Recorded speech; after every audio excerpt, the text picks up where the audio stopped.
don't hear myself through my headphones. Yes, man. Like, I feel real good about this right now. Pay attention, because you are now listening to Permission to Speak Freely. This is not a music podcast, but it's been a really crazy week, for music, man. We had two major artists release albums this week. We had Kanye and we had Drake release albums. Kanye had, 3 weeks of promo, probably close to a month, going to different stadiums and doing different shows, partnership with Apple Music. Then we had Drake, who had everybody wait and sit quietly and drop. Did you hear any of those albums? Yes, I have. I heard some of both of them actually, man. Yeah. Drake. I feel like Drake did his thing, man. But that's Drake though. I wasn't expecting nothing less from Drake, man. But Kanye album was a little unique though. He had some songs on there like I really, really like, and then he had some songs on there that I was like okay with. But my biggest thing with Kanye album was, man, that shit was long as hell. Yeah, I mean, that's a good workout. I mean, you work, you go on a run, you good when you get that Kanye on, man. Yeah, man. I think there's a lot of tracks though, man. But to me though, man, as a business guy, man, for Kanye, man, that stuff he was doing before the Donna thing, man, that's money, man. He was making so much money off that stuff, man. Yeah. Before he released that album, man. Yeah. So. And I think he wanted to do some more, man, before he released. I heard him say something about they released it without his authority or something, but I don't know. Yeah, I just saw today he got a song with Andre 3000, and where he actually he dissing Drake on it. He got a song with Andre 3000. I just listened to it today, probably right before you texted me. I gotta look that up. Yeah, Andre murdered it, man. Andre, man, I'm about to just be honest, man. Andre, he in my top 5, man. Andre in my top 5, man. And people, they Outkast only got. He only got no solos. He only got albums. I don't care, man. That dude is one of the best that I've heard, man. You know what I'm saying? And he a good actor, and he a good musician, and everything else like that. And also, I think one of them. I know he don't have a lot of sing by himself, solo projects, but I think to me, man, it goes back to loyalty, though, man. You know what I mean? Yeah. Loyalty, Big Boy, and all that type of stuff, man. I don't know, man. That's what I think about it. Yeah, so I mean, I don't got an early review for the Drake album yet, and I ain't listened to the Kanye album enough to say I got a review. When I did hear it, I thought it was good. I thought it was unique. I thought it was some new stuff that I never heard Kanye do. But whenever I hear from Kanye, he do something new and different. I'm not, like I said, no early review. I ain't gonna say it's good or bad with Drake. The one thing I will say, my opinion on the Drake album is that I've heard a bunch of Drake albums, and this is a normal Drake album. Like, most of the songs sound like songs I've heard before from Drake. Now, the caveat, my only problem with that idea is that every song that I say sounds like a song I've heard before from Drake, I've heard Drake do better at that song. This is not the best collection of songs that I've heard from Drake. And that's not to say anything. I mean, I know he's in the height of his career and probably on the back end of it.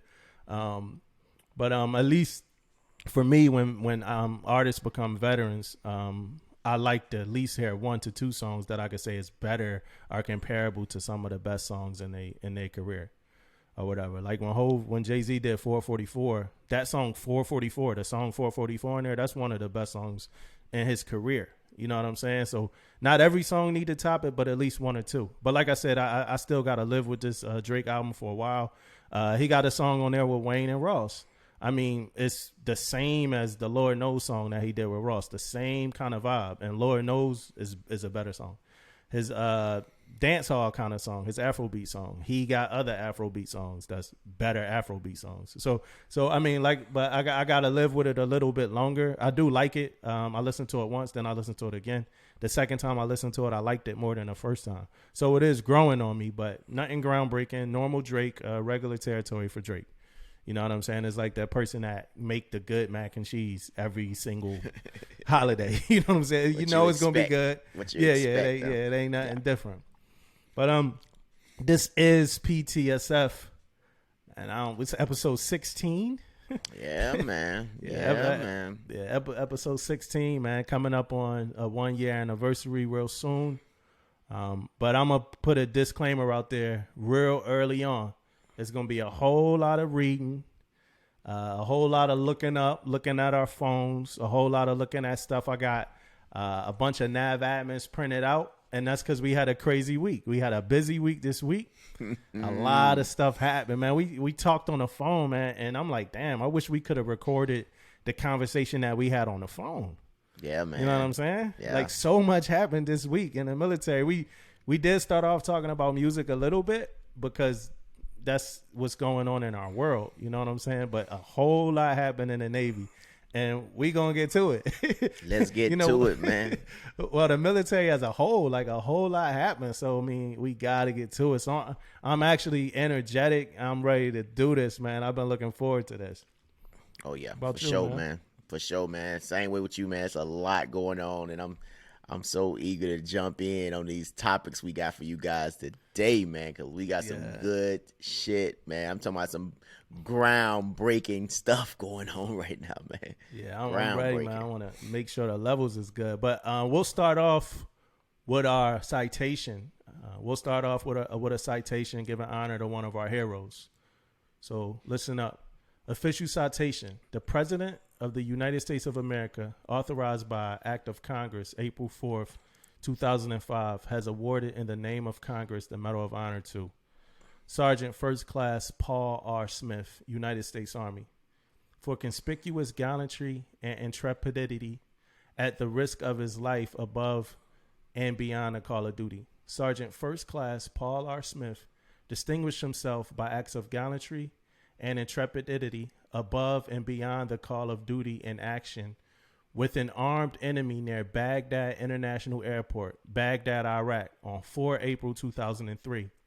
On that day, Sergeant First Class Smith was engaged in the construction of a prisoner of war holding area when his task force was violently attacked by a company-sized enemy force. Realizing the vulnerability of over 100 fellow soldiers, Sergeant First Class Smith quickly organized a hasty defense consisting of 2 platoons of soldiers, 1 Bradley fighting vehicle, and 3 armored personnel carriers. As the fight developed, Sergeant First Class Smith braved hostile enemy fire to personally engage the enemy with hand grenades and anti-tank weapons, and organized the evacuation of 3 wounded soldiers from an armored personnel carrier struck by a RPG and a 60 millimeter mortar round. Fearing the enemy would overrun their defenses, Sergeant First Class Smith moved under withering enemy fire to man a 50 caliber machine gun mounted on a damaged armored personnel car. In total disregard for his life, he maintained his exposed position in order to engage the attacking enemy force. During this action, he was mortally wounded. His courageous actions helped defeat the enemy attack and resulted in as many as 50 enemy soldiers killed, while allowing the safe withdrawal of numerous wounded soldiers. Sergeant First Class Smith's extraordinary heroism and uncommon valor are in keeping with the highest traditions of the military service and reflect great credit upon himself, the 3rd Infantry Division, Rocket of Marne, and the United States Army. So give it up for Sergeant First Class Paul R. Smith of the U.S. Army. Medal of Honor. Sergeant First Class Smith. You know, this is why we do this, man. That's a hero right there, man. This is why we do these things, man. That's why we read this out, man, because people like Sergeant First Class Smith, man, out there, you know, doing things that I don't even know if I will be able to do, man. Like, but when you in that comeback and you in that zone, you know, it's crazy out there. But for something like that, that's crazy, man. Like, well deserved Medal of Honor, and that's why we reading this stuff, man. So you guys can hear. A lot of times we know a lot about what people went over there and people sacrifice, but reading it and listening to it, and I hope our listeners like ears are open when we reading this and like, man, wow, you know, we had people over there like doing stuff like this, and this is why they are honored like this, man. So yeah, much respect. Yeah, if you want to, so Paul Ray Smith from El Paso. He was born September 24th, 1969, and he died April 4th, 2003. He's buried in Arlington National Cemetery. If you want to go and check and go honor him personally, that's where you go, Arlington National Cemetery. Again, these are people that just lived regular lives, man, regular childhoods. Grew up playing football, basketball, sports, whatever, watching cartoons, whatever they did. And then you make a decision to join the military, right? And in that decision comes every sacrifice, that you will have to make, or the opportunity to be in a position that you had to make that sacrifice. And then it's the question of what you're willing to do. And one of the reasons why we started doing this is so our listeners, a lot of the junior people and even some of the senior people could hear with these heroic acts that these people did. So hats off again to Paul Ray Smith.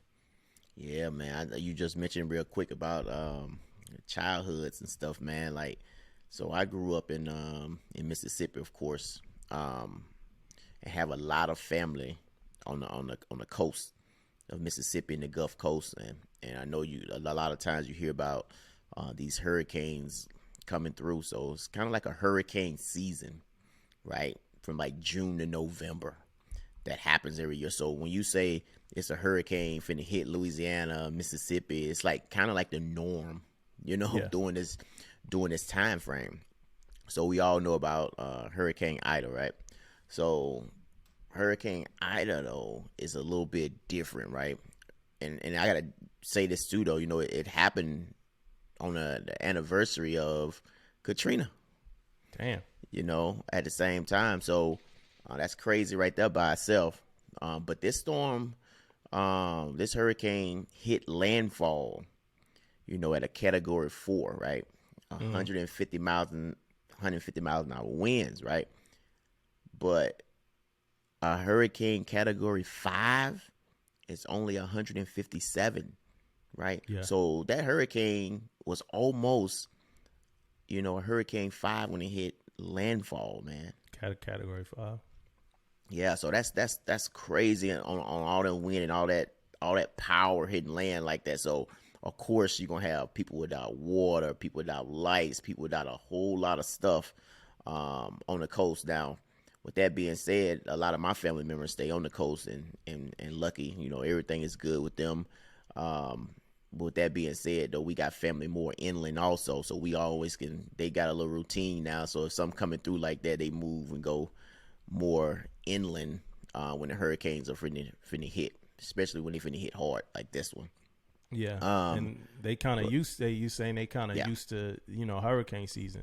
Yeah. When that thing moves up, right, to the northeast, where we not so used to it, Philly, Jersey, New York. Yeah, man.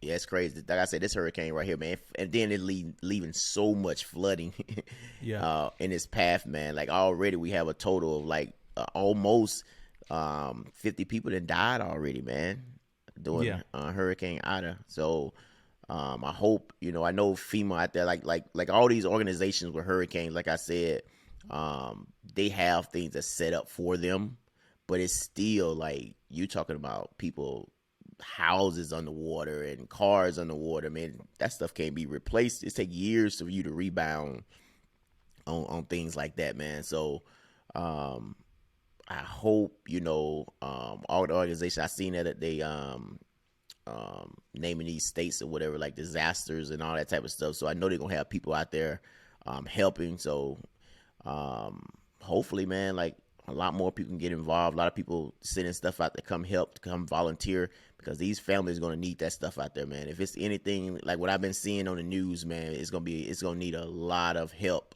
Not just in the South, though, like you said earlier, man, all the way up to Northeast, man. That hurricane was leaving a lot of flooding and stuff in its path, man. Katrina was 05, right? Katrina was 05, yeah. Katrina, actually, man, a story from a Katrina real quick, man. I was actually in Guantanamo Bay, Cuba at the time. Mm-hmm. And so I was trying to call to find out with my family and stuff good for 10 days. Damn. for 10 days, I had no communication with my family in Hurricane Katrina, man. Damn. So finally, I got in touch with him and found out everything was good to go. But that just think about that, man. Like 10 days, no communication. You don't know what, because at the time, my grandma was my grandma and all those. They stubborn, man. They don't want to leave, man. Like yeah. I think, but Katrina woke people up though. People starting now is different. People be like, okay, I'm out of here, man. Get on out of here, right? Yeah, but people used to stay there. They used to ride those hurricanes out all the time, man. Just ride them out. Yeah, you get the visual of the old man on a rocking chair, sitting, waiting for the storm with a shotgun. Like who you gonna shoot, man? You got Gus coming there, man. Who you about to shoot? But not a laughing matter. This thing is crazy. So I'm the MFAS coordinator over at my job. So when these big things, I come into work, and I actually didn't know about it. I don't watch the news. I don't know if that's a weird thing or what, but I don't watch the news. I don't keep up with it. And this must have been a day that when you log into the computer, your homepage will tell you all like the new, stuff going on, or YouTube. Yeah. But this must have been a day that I was just absent. I might have been editing the podcast or doing something like that. So when I came to work, the other MFAS coordinator that's above me, my supervisor, he pretty much, he was like, hey, can you take care of this? I know you know what's going on. And I'm like, what the hell is going on? So I start looking, because there's different events in MFAS that you gotta, if you're in charge, you know how they always reach out to people and tell them that they need to check in. So if you're in charge, you can set up the event and see who checked in and see who didn't check in. So it was names like 900 people that didn't check in.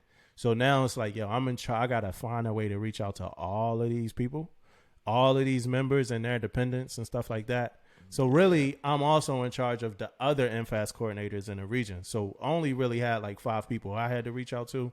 And then the other MFAS coordinators in the region had to reach out to their people. But some people, they might work in the region, because I'm in the Northeast, but some people might work in the region. And at this time, it was just Mississippi, New Orleans. But they home of record might be Mississippi, New Orleans. So you still got to reach out to those people. And I mean, this is anybody with a DOD ID. You know what I'm saying? So, and I can only see it probably being crazier. I haven't gotten any alerts, because they send alerts to the personal email too. But I can only see it getting crazier when I go to work on Tuesday, because this thing now has worked its way up Philly, man. Philadelphia, like where I'm from, where my family is from. This thing has worked its way all the way up Philly, Jersey, New York. And now the death toll is starting to, come up. Rise, yeah. Most and if you're in Philly, man, don't jump in that water. Don't jump. There's people being told not to jump. It's people diving from bridges, jumping into this water, man. This not a funny thing. You know what I'm saying? It's not a funny thing. Did it not? I heard it like I briefly read across this though, but I guess it knocked out some grids. Do you have any issues up there? Power grids? I heard no, it's knocking out power grids. Nah, but it knocked out the My Navy assignment. It supposedly knocked out the My Navy assignment joint too, man. Yeah, okay. My Navy assignments. That was a good one. Hey, that was a good jokey. That was a good jokey. It was a story that it knocked out the My Navy assignment, the computer, whatever the grid is for that. So that's crazy, man. Yeah. Imagine that. And we talking about all of these NAVADMINs today, right? Yeah. So before we even talk about the NAVADMINs, we got to talk about the new SECNAV, right? Because all of these NAVADMINs, are coming from up top, right? So we got a new SECNAV. We haven't talked about it. So I'm going to read a little about the new SECNAV straight from actually the SECNAV. So it came out in an ALNAV 05621. So like I said, there's going to be a lot of reading. So just listen up. We want to make sure that everybody understands what's going on. Right. So 78th Secretary of the Navy. Right. 78th Secretary of the Navy. Honorable Carlos Del Toro. Right. That's his name. Right. Del Toro. Yep. He did 26 years in uniform. Right. So he said he loves the Navy, spent 26 years in uniform and another 17 striving to make sure that we had the capabilities we need to fulfill our mission effectively and safely. Right. and his challenges, the things that he want to focus on, his challenges are the 4 C's: China. I feel like I said that like Donald Trump. China, China, culture, climate, and COVID. Right. So China's the first one. Right. So if anybody's listening and they don't know that China's our number one priority, you gotta listen up, pay attention. Look at our maritime strategies, everything that's coming out. China is our number one priority. And I'm sure if any of you that's listening to Junior Scheller in my division, you know that even though we're electricians, we know that China's a priority. So China is determined to reduce our military superiority, right? So we will not let this happen. We will deter China's aggression, protect our national security, and preserve the peace, right? So that's his first push. Culture, right? Culture is one of the things that we've been talking about. We're going to talk about it later. It says culture comes down to one goal. Every sailor and marine of all races, genders, religions, and ethnicities must treat one another with dignity and respect, right? This stuff that we should be learning in kindergarten, right? And that's how I feel. Whenever we talk about culture in the Navy, that's how I feel. Like, I feel like this is shit that we should have been learning in kindergarten. Like, and I hate that I know it's necessary. I don't want to take that away, but I hate that we got to talk about it. Yeah, I mean, the culture piece, man, to me, real quick, I want to say that the culture piece, it ain't the fact that, yeah, I got you, it's elementary stuff, but it's never about do they know this or not. It's about the actions. Right. You know what I mean? They know the right thing to do and what the right thing to say, but it's the actions that's kind of crazy to me. Yeah, yeah. Climate change. It's crazy that was even brought. I wouldn't even thought that would have been one in here. Climate change exacerbates every challenge we face, from naval installations to frequent deployments. It is also a global struggle for resources that demands ingenuity and innovations. It demands solutions that mitigate climate damage while ensuring our operational success and competitive edge, right? So climate change, big one to think about. And then lastly, we must combat COVID. And I just hope that's a temporary, I hope that was a temporary thing. I hope that's not one that, is always on our list of priorities is combating COVID. I think so, man. I really think it's going to be around for a long time, man. I really do. You think it's here to stay? Yeah, I really do, man.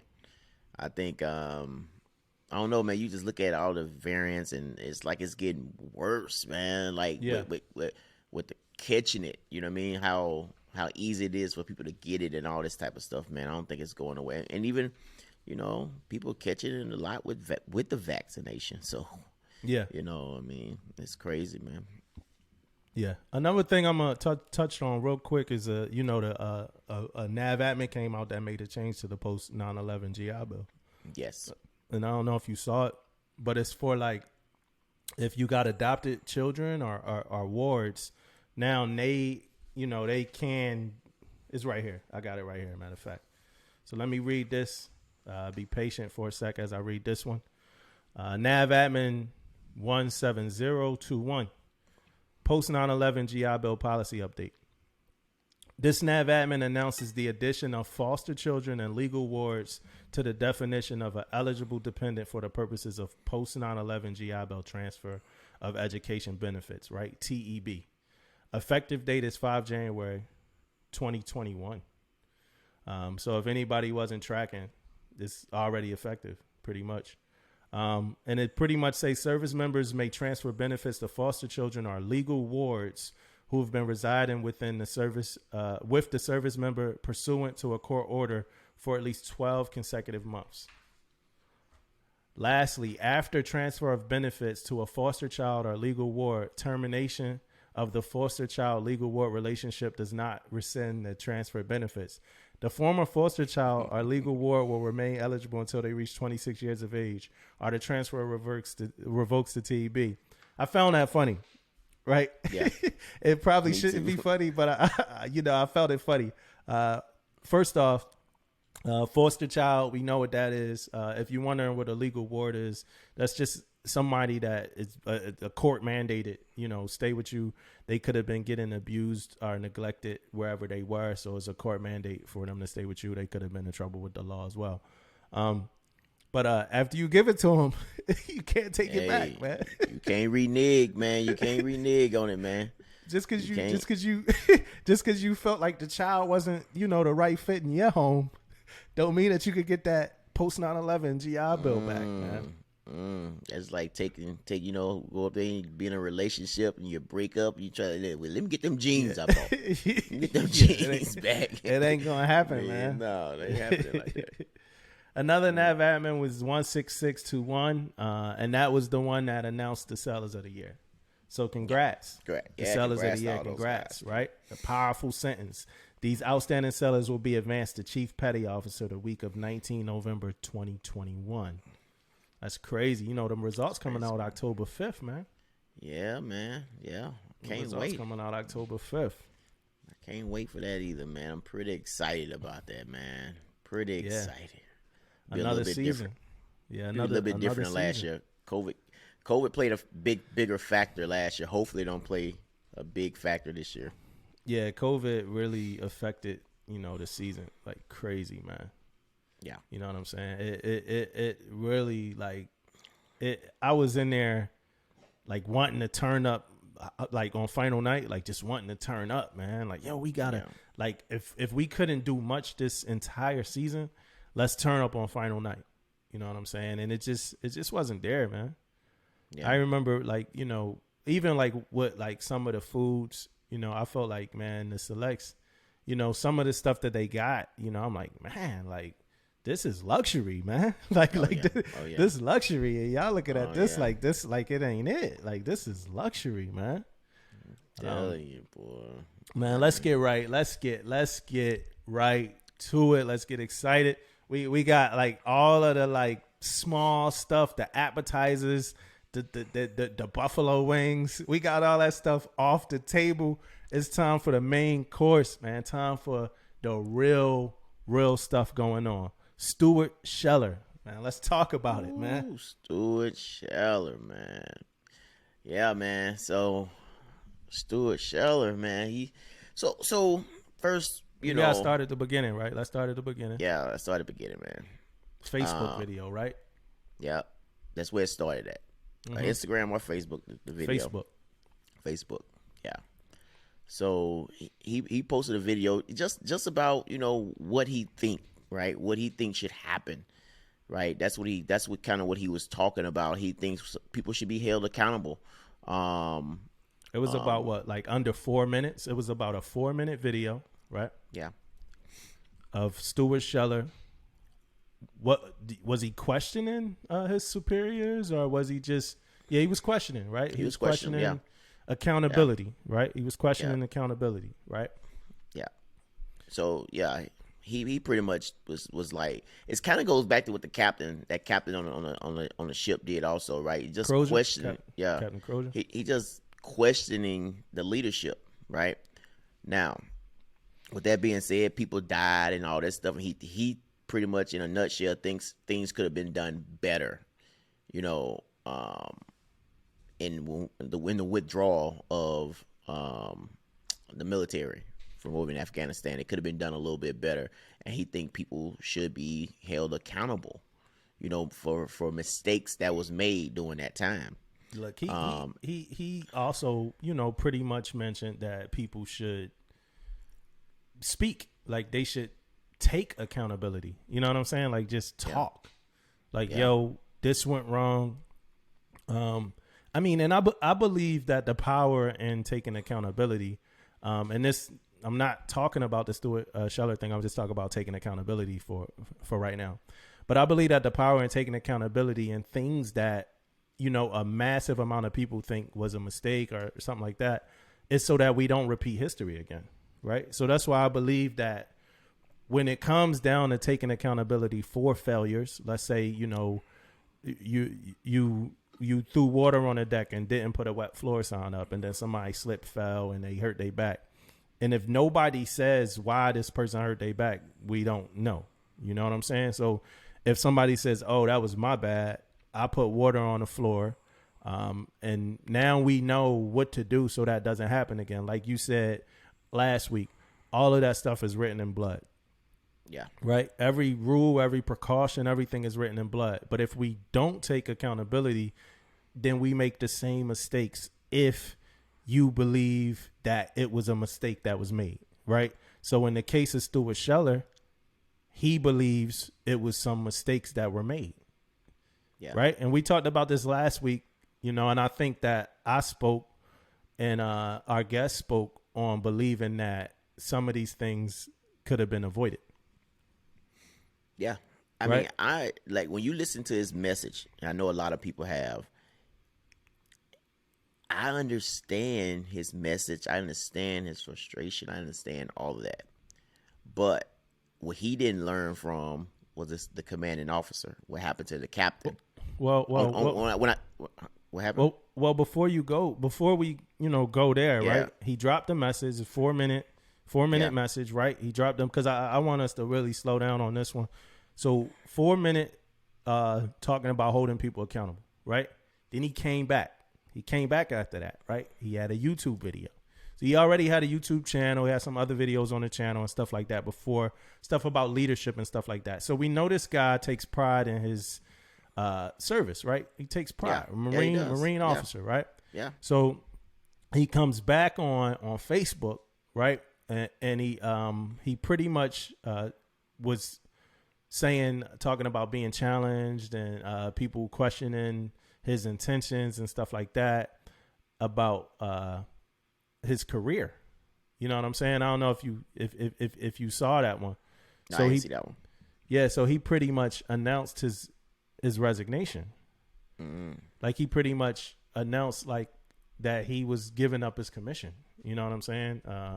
And I want to make sure that we report this right. So I'm gonna look it up really quick. But yeah, he got on and he said somebody questioned if he really was true with what he was doing. So he got on and he resigned his commission. Yeah. Well, you could tell even when you read it and looking at it, you could tell you're a passionate guy about, Marines, about, the country and everything. He's very passionate about that stuff. He even said it also in there and said that he's not doing no interviews and nothing until, everything is like done, said and done, and he's out of the Marines. So he's pretty loyal to the cause, especially to the Marines and to United States. So on the second video, he came on and he announced a couple things. He said a lot, like it was like 10 minutes long, but he announced that is some GoFundMes. People been trying to offer him money. I think big media been trying to talk to him. He mentioned his wife. Like, I don't know what you're going to do after this. He was like in a truck or something. And he had a chessboard. He had like it was like your move or whatever. But he had a chessboard in front of him. Like, hey, I'm playing chess. And he pretty much was saying like, yo, you got to watch the second video actually. But he pretty much was saying, I can take this further. Like, I could take this way further than I'm taking it now. But somebody questioned like, hey, if you was really real, you would just resign. And he was like, boom, all right, I'm resigning. Now, now ball's in your court, right? So that's pretty much the second video, right? So first video, 4 minutes, I'm questioning you, right? After that, he was fired, right? Fired from his job, yep. Right?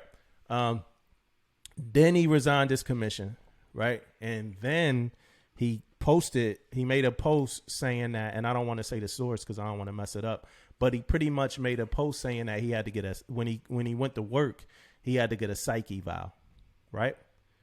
And then the other point I want to note before we start getting into like thoughts is that every time he makes a point about a psych eval, about questioning and about like things that people do to reprimand the decision that he chose to make, he says he understands that. Like, he understood why they wanted him to get a psych eval.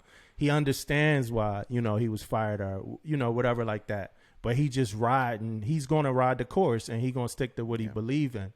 The last thing that he mentioned that really touched me was when he pretty much, and it was in that second video, he pretty much said that when we are so concerned about like our securities, like when we so concerned about having a job and having money, we pretty much fall to becoming sheep to the status quo, right? And that didn't affect me as much about just from what he was talking about, but just about life. You know, when you know you need a job and know it's certain things that you refrain from doing and choices that you refrain from making that if it wasn't about the money, you would probably do and make. Yeah. You know, so I think that was all of the factual timeline based stuff. And I mean, the story's unfolding as every day is something new. It's pretty popular. Like you said, you compared it to Captain Crozier. But now what's your take on that, man? Well, yeah. So first, I also, say that you're right though. Every time he says something, he said, if I was the CEO or whatever, I would do the same thing. Yeah. To me or whatever. So you're right. He knows why. Everything is happening the way it's happening with the psych eval and all that stuff. But my thought about it is, man, is like two things, right? One, I don't think he would have went this route if he had another outlet. Right? Damn, you went there already? Yeah, I just don't think he had another outlet. He has points that he wants to make, and if he goes to his superior, right? I'm assuming he thinks that it wouldn't get out to where who he wants to hear it, right? So he had to go on social media, and he knows, like you said, he knows what was going to happen once he went on social media and did this. Right, he knows the consequences, and he was ready to pay the consequences of whatever action somebody wanted to take. But that's where you have to commend this guy, because he knew what was going to happen. And on top of that, this guy was in 17 years, right? 17 years, of service, and all the stuff he done went through as a Marine in 17 years is a lot. Right. Yeah, you heard him talk about the smelling shit. Like, I think that was you heard him talk about that, right? I think that was in the second. Oh, you did hear that? I remember reading it or seeing it. Yeah, burning shit. Yeah, I'm listening to you. So yeah, man, that was my thought about it. If he had another outlet, so I'm saying that because I never think calling people out, superiors out in public. I don't care if you're in the military. I don't care where you at. I mean, I never think that should happen. But if you don't have another outlet to be heard, what do you supposed to do? You know what I mean? Like, what else can you do besides do something like that?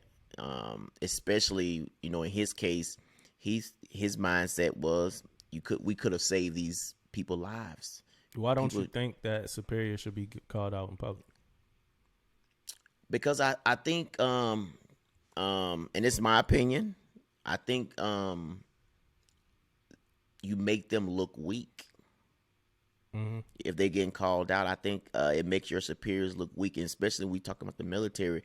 Military, they don't want to look weak to nobody, right? They don't want to look weak. So I think that's one of the biggest issues. Like, who are you to talk to me like this? Who is you to talk, blah, blah, blah. But at the same time, though, man, I go back to what I said before. How else you going to do it, though?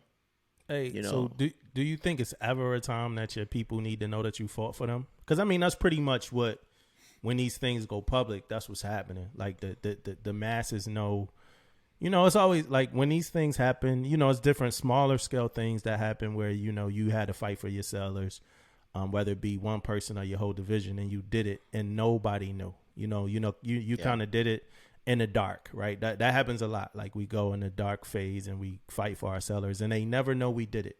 You know what I'm saying? Because part of the pride of being a leader and stuff like that got to do with, getting these things done without ever wanting praise or feeling like people need to know you did or said anything, right? Because at the end of the day, that's who it glorifies when it comes out that it was you who fought.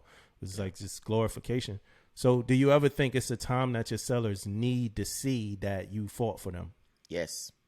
And I think it depends on the situation, or what happened. Like, if it's a big deal to the sailor, like a bit like the routine things, no. Yeah. I mean, no. I mean, they don't need to know that. But if I feel like it really benefits the sailor on if I get this for them or not, I feel like I need to tell them, especially if it doesn't if it happens and everything goes smooth, maybe not.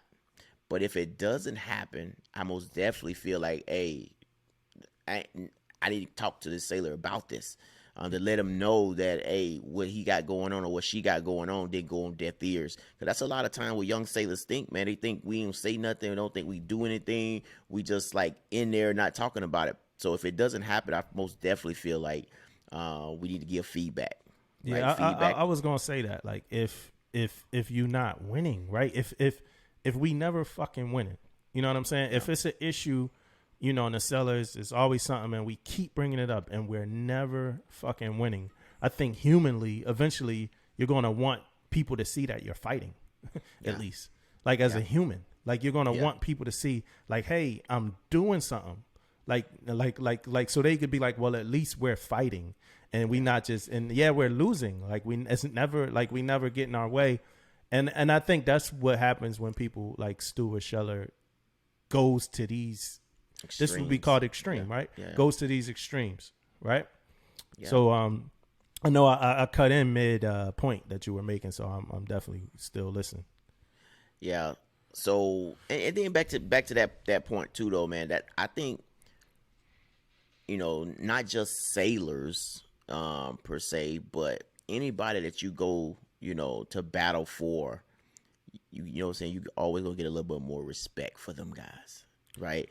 You're gonna get a little more respect because you can say, hey, it didn't work out.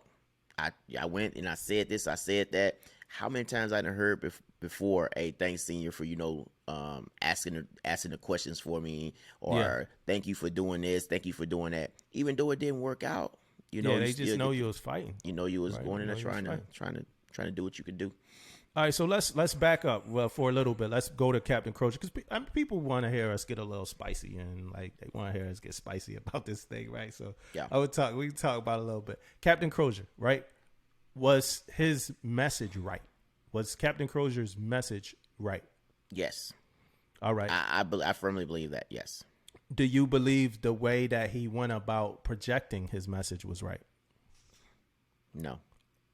Okay. This guy, Stuart Scheller, what do you think about his message? It doesn't hit like the captain message hit, though, you know, with me. And I'm going to say that because he's no shit questioning leadership. I feel like the COVID thing was a thing where we didn't have a whole lot of information. This guy trying to save lives on his ship. His ship is infested with COVID. He just trying to get his people safe, right? Yeah. I feel like this thing with Stuart Scheller was a little bit different because it's some things in the military that we just not going to know all the facts about. It's some decisions that the commanding officers make that I am just not going to know about, right? As me being a senior chief, right? Yeah. Now, for him, I feel like those decisions up in that room that was made to evacuate or however it goes, he's probably just not going to know the details about that. I think some of this got to do with the fact that you sound like you signed up with the same pretense that I signed up. That's that we're in the military, and just some things we just won't be. You know, we got to fall in lines. Like, if like I'm telling you, man, when I first joined when I first got to my first ship, if they were to say, "Hey, it's Operation Jump Off the Ship," everybody get in a single file line and walk off the ship and jump off the ship. I probably would have asked like the third class that was like above me, like, "Hey, you know, Wills, why do we got to jump off the ship?" And he'd probably be like, "I don't know, but we just following what they say." My ass would be right in line behind Wills, walking to jump off the ship. Like, I mean, that was shit it was a lot of like stuff that I thought was bullshit, like a lot. You know what I'm saying? At times as a junior sailor, I would be like, "Hey, this is dumb." And then I would either try to change it. So I would go through like whatever I thought was the appropriate channel to make a change and talk to the right people to change it. Either it would change or it wouldn't change. If it didn't change, then I would have to fall in line. And if it did change, then I could take a little bit of ownership in knowing that I was about it changing. But I never really disregarded the idea that like I don't call shots here. And that's what I thought. The military is actually a lot more liberal. My career in the military has been a lot more liberal than I thought it would have been. You know, I thought I'd be getting black lung, like overcome by like every single obstacle out at sea and like not able to voice my opinion on anything. I've been able to sit at a lot of tables and like actually have a voice, you know? So you said that you don't think, well, you're not as in line with what Stuart Scheller was getting across as you were with Captain Crozier, right? Yes. And I mean, now, do he have points? Yes. I'm not saying he don't have points. I'm just saying how he went about it is what I'm really talking about. Now, with that being said, you hear me. I know people gonna hear me saying it like that, right? But I'm also saying this. I wish I could do that though. You know what I mean? I wish I can go up to the commanding officer and say, "What about this? What about that?" You know, that's something we all want to be. We all want to be knowledgeable of stuff. Knowledge is power to me, right? So yes, I wish I was in the room where those decisions was being made, but I know that I'm not. I know I'm probably never going to be in that room to know that type of stuff. So it ain't like I don't want to know. You know, it's the fact that I know I'm in the military and I know it's protocols. I know it's things that we should and shouldn't do and all that type of stuff. You know, that's my issue with evals. And it's weird that I bring it to evals. But my issue with evals is, but it kind of, hopefully it closes up like what I'm trying to say. My issue with evals is that all of the criticism and all of the context comes from above, right? So all of the feedback and all of that stuff normally comes from somebody higher than you. You don't get it from somebody lower than you. And I think some of that they trying to change, but it's no forum for somebody lower than you to tell you, you know, how you do. So that means you got to reach out. You know, you got to talk to you. And I always talk to first class is like, hey, man, if you LPO, sit down with your division every now and then. Ask them, how are we doing? If you don't want to feel like it's direct, then sit down with your division and say, hey, how are we doing? Give me 3 things we doing good and 3 things that we need to change. I used to do that with the division, and then I used to do that at like CDBs, just one-on-one. You know, normally you get stuff, right? And I've done that with my first classes. I've done that with the junior sellers and stuff too, even as a chief. You know, I never set them all. I think we done it once or twice where we all sat together, you know, but that was most likely when we got to like a boiling point where I'm like, yo, there's some things that we need to kind of recalibrate, right? So, but we don't get that much. Like, when the last time you got feedback from a junior seller about something you could do better? I can't remember. I mean, I done had some conversations on what we can do better as a division, but not me personally. You know, no. Do you never. think I that don't think it ever happened. Yeah. Do you think that you perfect? No, not at all. You think it's probably something that a junior seller might think that you could do better? Oh yeah. Hell yeah. Yeah, right. But Hell yeah.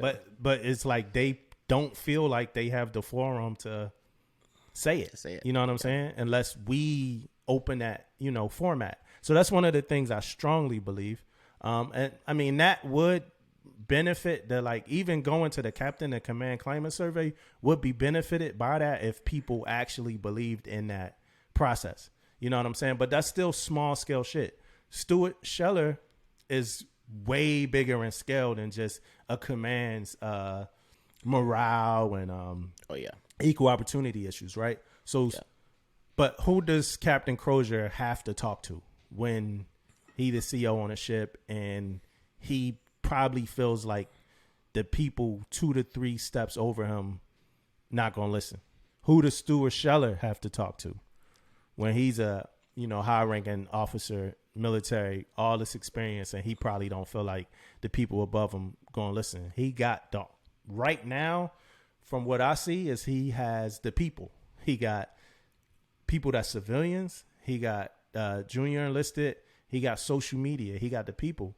I don't know. I don't have information of a forum in which we could talk to our superiors of the highest rank and express how we feel about a lot of this stuff. If it is a forum like that, we need more information on that forum. That forum should be available to all hands at all times. And I mean, all hands, you know, after things get abused, of course, right? But that forum should be the same way we put out information about SAPR, information about equal opportunity.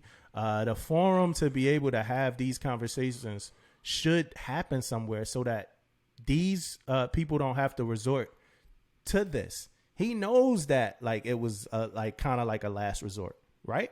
Yeah. Don't it sound like he know that? Yeah. And Right? his all his actions he was taking, he knew that was going to be it for him, kind of, you know. Yeah, he even mentioned like I might like on the video. He was like, "That's if I put this video out." Like, so he even mentioned it was a chance he wasn't even going to put the video out. This wasn't like a first thought from this guy. Like, No. he knew it was a last resort. Yeah, he knew. Right? But yeah, man, and I'm an outside guy looking in. We are when it comes to the hierarchy of the military.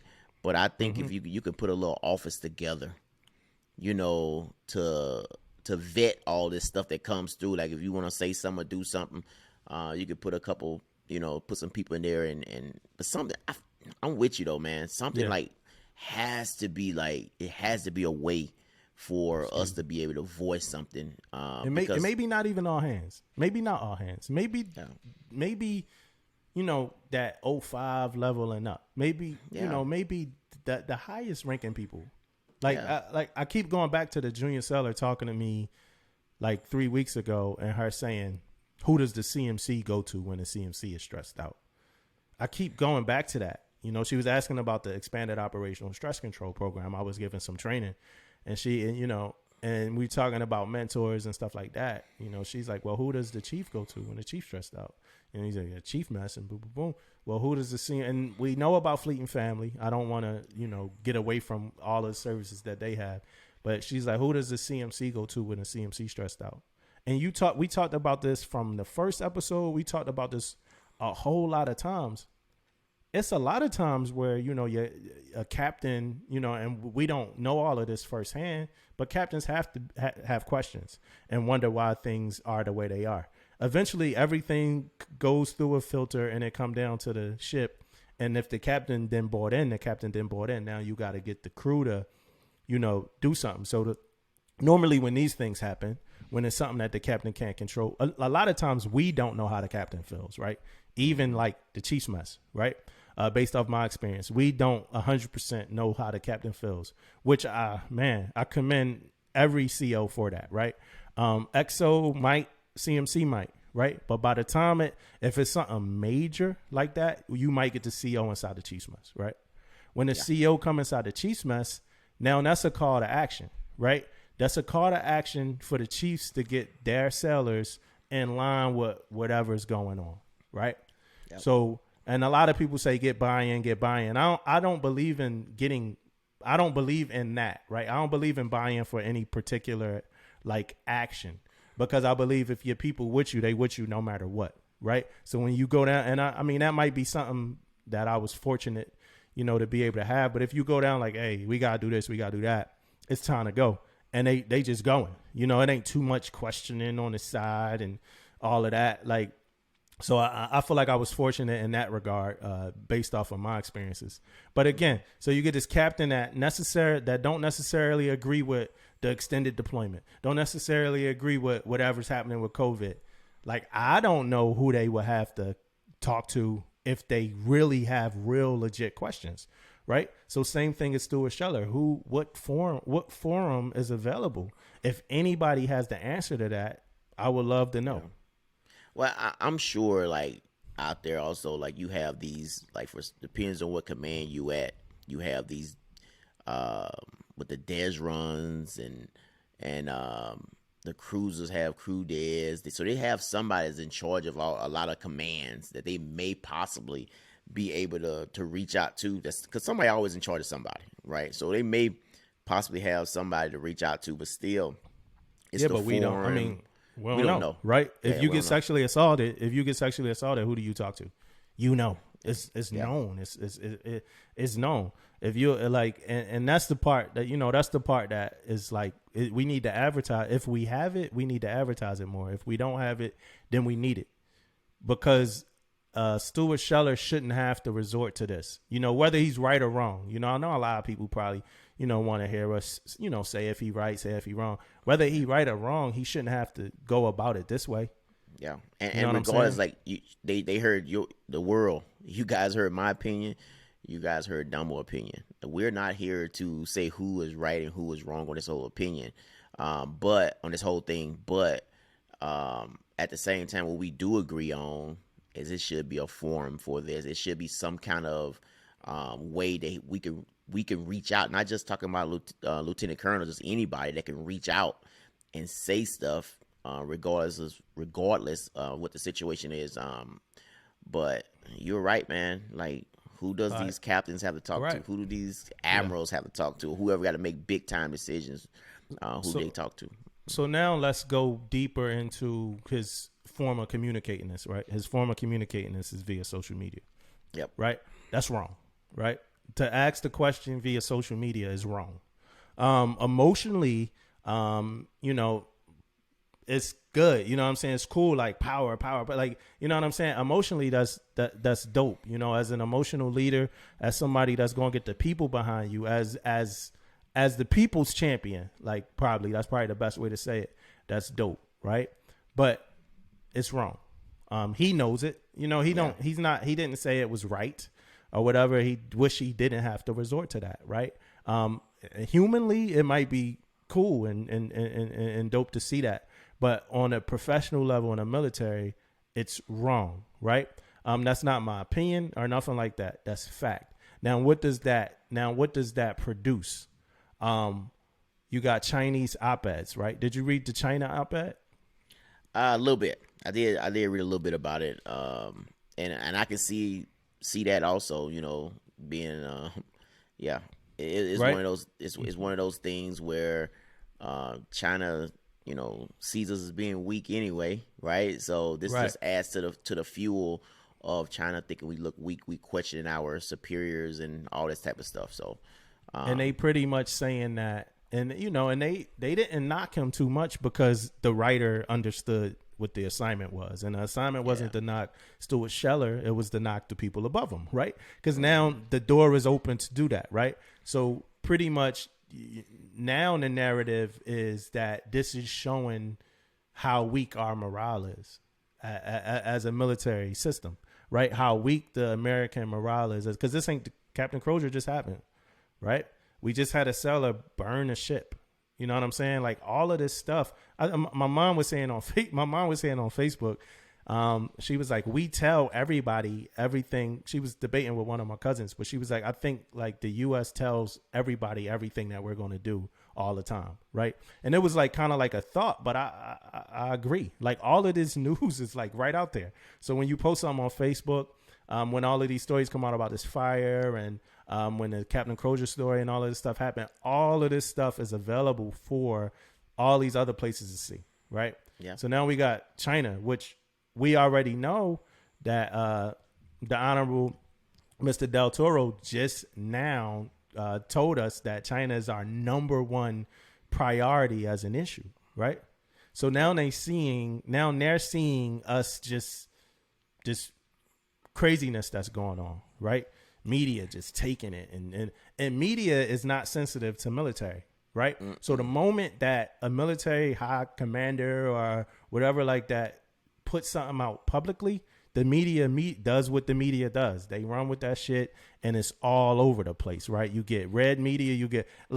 Media is political to me now, man. You got Democratic media, you got Republican media, right? That's facts, though. That's facts. So now you get the red media outlets and you get the blue media outlets with their opinion about what's going on, right? So now China's seeing all of this stuff, and what are they doing? Influencing not only other, Chinese people, but people from other countries that might be close to being allies to the U.S. and even people from America to believe some of this rhetoric, right? Yeah. And not all of the rhetoric is that far off from the truth, but we showing our hands, and we showing our hands because, again, what other forum do these guys have? And that's why I believe we need to get a forum, man. But that op-ed really hit me, man. I don't know if it hit you as hard as it hit me, but it hit me, man. Yeah, I tell you, man. I just gotta believe, man, with how long we've been doing this and doing this military thing and how long the military stuff been around. It's got to be some kind of forum for this. So, with me saying that, if anybody out there want to, hit us up, let us know, man. We could be, just not in the loop on this or just, don't know. So we're not saying we know. So just hit us up. Let us know. Yeah, man, it's a spot you can go to and do this, or do that. So just let us know. Yeah, it just make us look like a house with glass walls.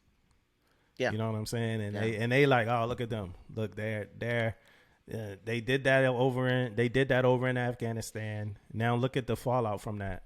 Look, they look dumb over there. I mean, that's pretty much what the word is. This is only going to get worse. More things are going to happen. So and that's what a public Facebook video does, right? And that's the reason why I say the public video, YouTube, Facebook, is not the proper format. Is it going to reach people? Is it going to be effective? Yes. I mean, you cutting out the middleman. You're going straight to Facebook. You're going straight to the people. I even saw where they said that some of the higher ups, they're fielding questions now, right? They taking in people opinions about how we handled everything in Afghanistan.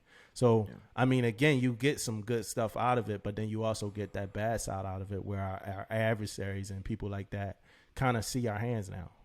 Yeah. Damn, and one more thing I want to point out about this also. So you had the captain and you also got lieutenant colonel, right?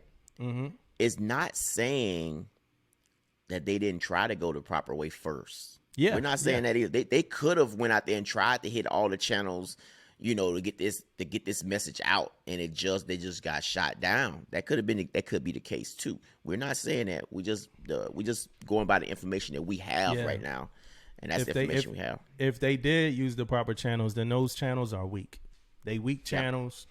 These guys should be able to feel justified and satisfied by being able to voice however they feel about something. If they did something and it was like the automated phone, how whenever you call somebody now it's automated and it's like you didn't get anywhere with it, then nah, man, shame on us. You know what I'm saying? We need to figure out a way for these people to be able to have something written or be able to project how they feel about something, man. Like at all times. Like it should never lead to Stuart Scheller, Lieutenant Colonel Stuart Scheller, getting around and doing all of this, right? It's just crazy. Having to criticize top brass over the Afghan fiasco, and I'm just looking at it right now and reading it, man. Just it's craziness.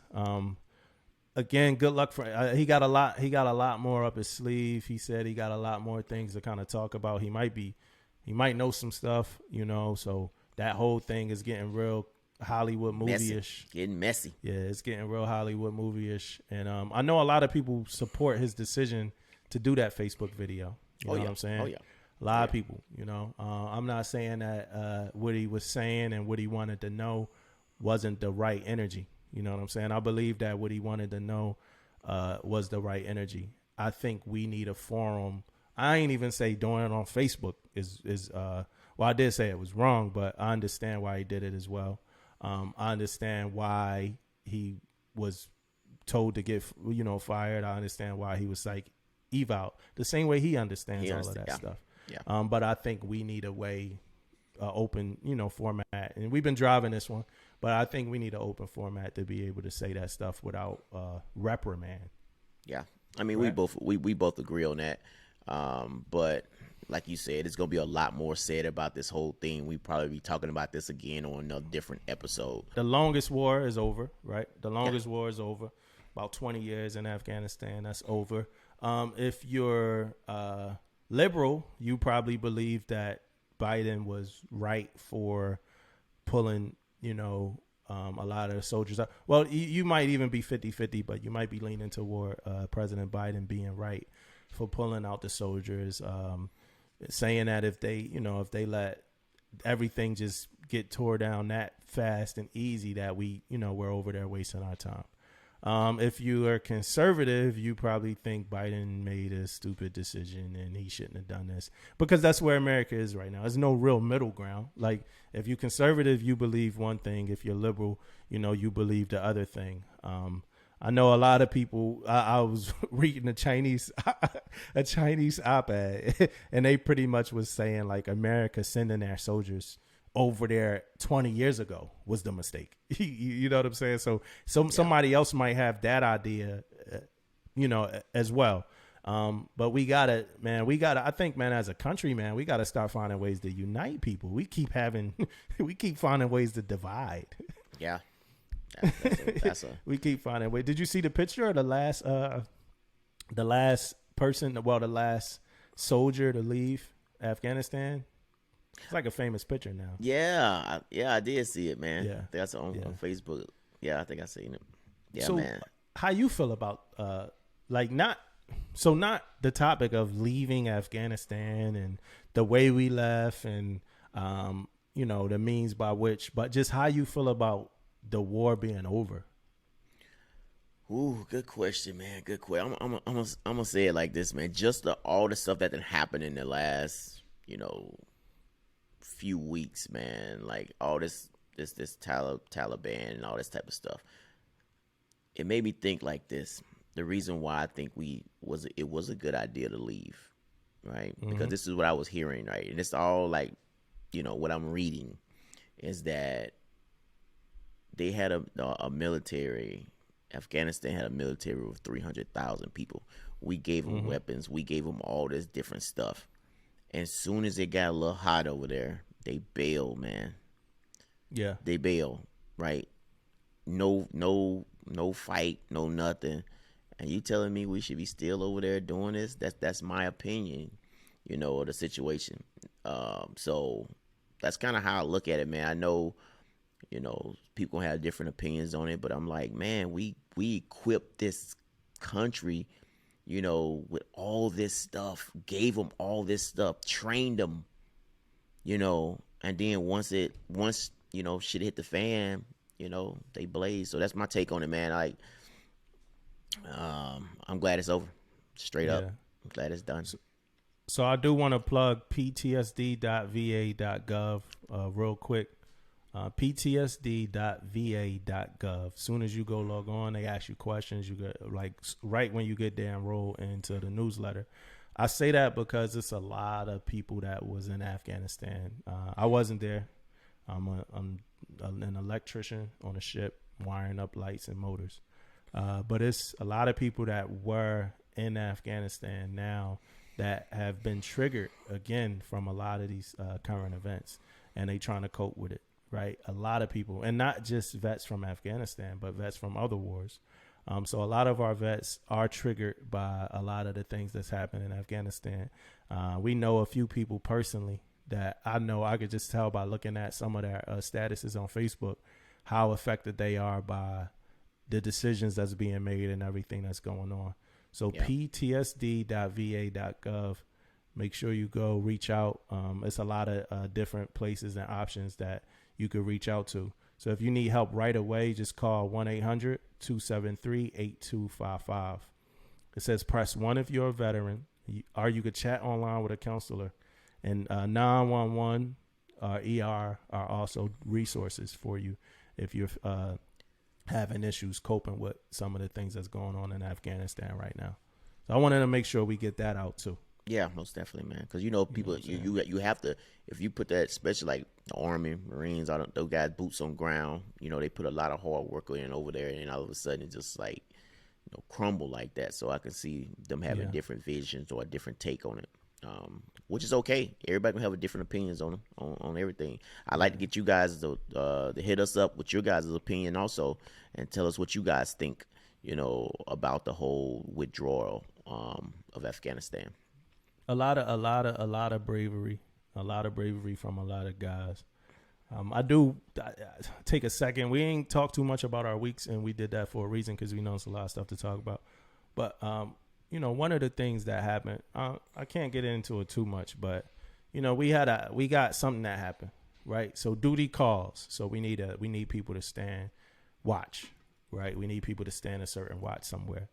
And so we get a bunch of leaders together, and the leaders start talking and giving reasons why that people can't stand, the watch, right? But it's like some emergency duty kind of stuff, right? Yeah. Well, pretty much. I mean, I like in a sense, I could kind of explain a little bit what it is, but the refugees from Afghanistan, right? They got to go somewhere, and people got to stand watch where they are, right? But so this happened. This is at this point an emergency situation, and in my opinion, this is us being called to action, right? And we get a bunch of leaders together, and it's a bunch of people with reasons why people can't stand, to watch. And I was talking to my wife about this, and I'm willing to, whatever your opinion on this, you could tell me. But it's a lot of considerations that we make for our sailors, right? That's a part of being a leader. That's a part of understanding that people are diverse, people different, and people got personal things going on, whether they live 45 minutes away or they have kids. We do it on a daily basis, right? Every day. When it comes to every decision at work, maybe you got a kid, you need to drop your kid off at CDC before you come to work, something like that. People take all of that stuff into consideration, right? Yep. But when you get to a point where we're being called to action because a very military thing has happened, and it's time to respond, it's time to man up, it's time to do what we got to do, our soldier up more so. It's time to do what we got to do.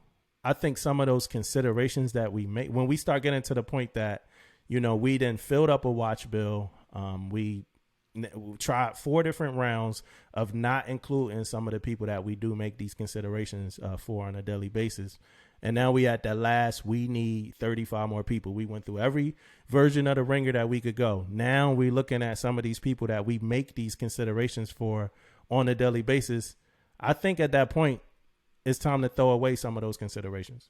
I mean, that's just my opinion. It's time let's figure it out.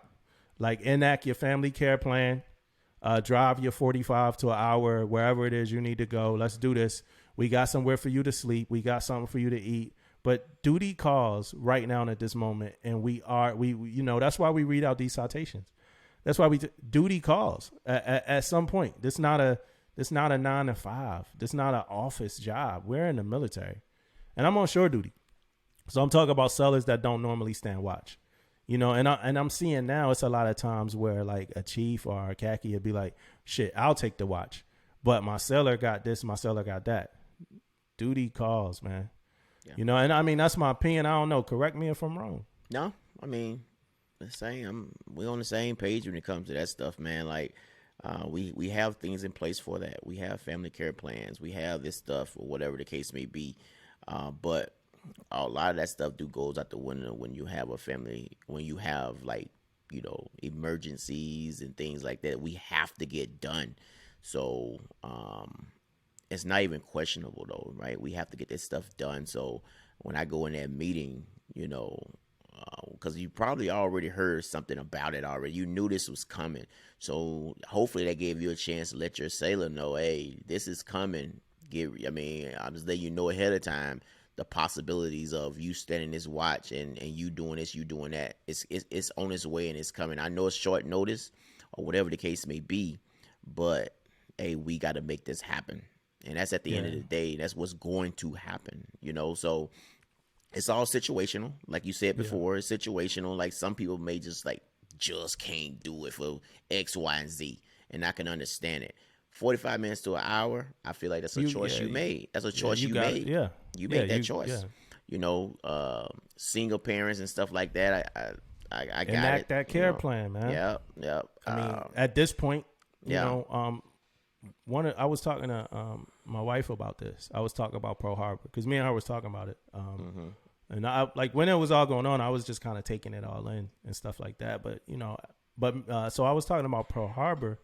So let me ask you a question. So December 7th, 1941, right? Mm-hmm. This is a Sunday, right? Pearl Harbor happened on a Sunday, right? Yep. All right.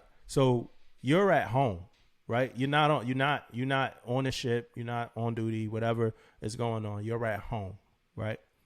Pearl Harbor happens. You know what's going on. What are you doing? What are you trying to do? Are you staying safe at home? It don't make no sense to go there. Are you lacing your boots? You putting your uniform and you're headed to base? What you doing? Not even questionable. Right. That's what I'm doing. It's not even like debatable. It's not like, oh, let me sit here. Let's wait for somebody to call me. And Right. it's Pearl Harbor, so you probably don't stay far away anyway. Probably, you know what I mean, because you're on an island. But regardless of the situation, Yeah. if you're on a ship or you're on shore duty, it's time to go. It's time to get it. I'm getting on that base. Yeah. You know, it's time, man. We're in the military. It's time to do the military job. It's time to do it. Yeah. And that's how I look at the things with like the watches with the refugees and stuff like that. We don't get to do our job that often. Some people go 20 years without actually doing the military, the job, our actual job. Some of us are fortunate enough, to do it. Yeah, we've been talking about this for a hot minute, man, because we really trying to get all the ins and outs and hit all the little wickets about this. But I also want to talk a little bit about, and we can get into it a little bit about one of those C's that the new SECNAV was talking about. Mm-hmm. Right, which is that COVID vaccination, making it mandatory. So, yeah, it's Mando, baby. Yeah, man. So I don't know if you guys remember, and I don't know what episode either, but I came out and said this already. I said that this was going to be becoming mandatory, right? And here we go. The message is out, right? It's out. It's a couple things that you can do. I know one of them is the religious side of it. You can try to put a waiver in and do all that stuff, but it's mandatory, and I'm here to say it right now. I am not surprised, and I hope everybody out there that's in the military is not surprised by this either. It was coming. Yeah. Now, well, this is bad news to some people. Oh yeah. So this like when the Navy, when they give you surf and turf, and then they tell you that the deployment was extended, right? I say that because the uniform changes was like good news to some people. So we're going to talk about that later. Yeah. So it's like, all right, we're going to make COVID vaccinations mandatory. But right after we dropped that, they probably was waiting to drop the uniform. All right, as soon as we make these COVID vaccinations mandatory, we're going to throw this uniform NAVADMIN at their ass. Let's make them happy real quick. Got him, coach. Hey, I tell you though, man, I respect people, that wasn't getting it and why they didn't want to do it and all this stuff. But I'm here to play the guy. Right? Say I'm in an office and it's 6 of us in this office, right? Mm-hmm. Only 2 of us been vaccinated. Mm-hmm. Right? So we have to travel a lot. All the restrictions that happens with travel for unvaccinated, it's easier to just send the people that are vaccinated. Right? Yeah. I ain't got to worry. In some places, I ain't got to worry about no roaming period. I ain't got to worry about nothing. I go in there and do my job, and I'm right back. Right? Yeah. But guess what? That shit gets old real fast. Right? Now, 2 of us is the only people that can go on these travels all the time. They keep putting us on these travels all the time. And then it become a money thing. Because now you got to put somebody in a room for 14 days or however long it is. You got to put somebody in a room for that long now. And then they go out and do their job instead of you got a guy like me or somebody else that goes in, do and come back. So, I mean, that's kind of how a lot of people looking at it also. You know what I mean? They looking at it like, man, you making it hard on other people too. Do that sound selfish?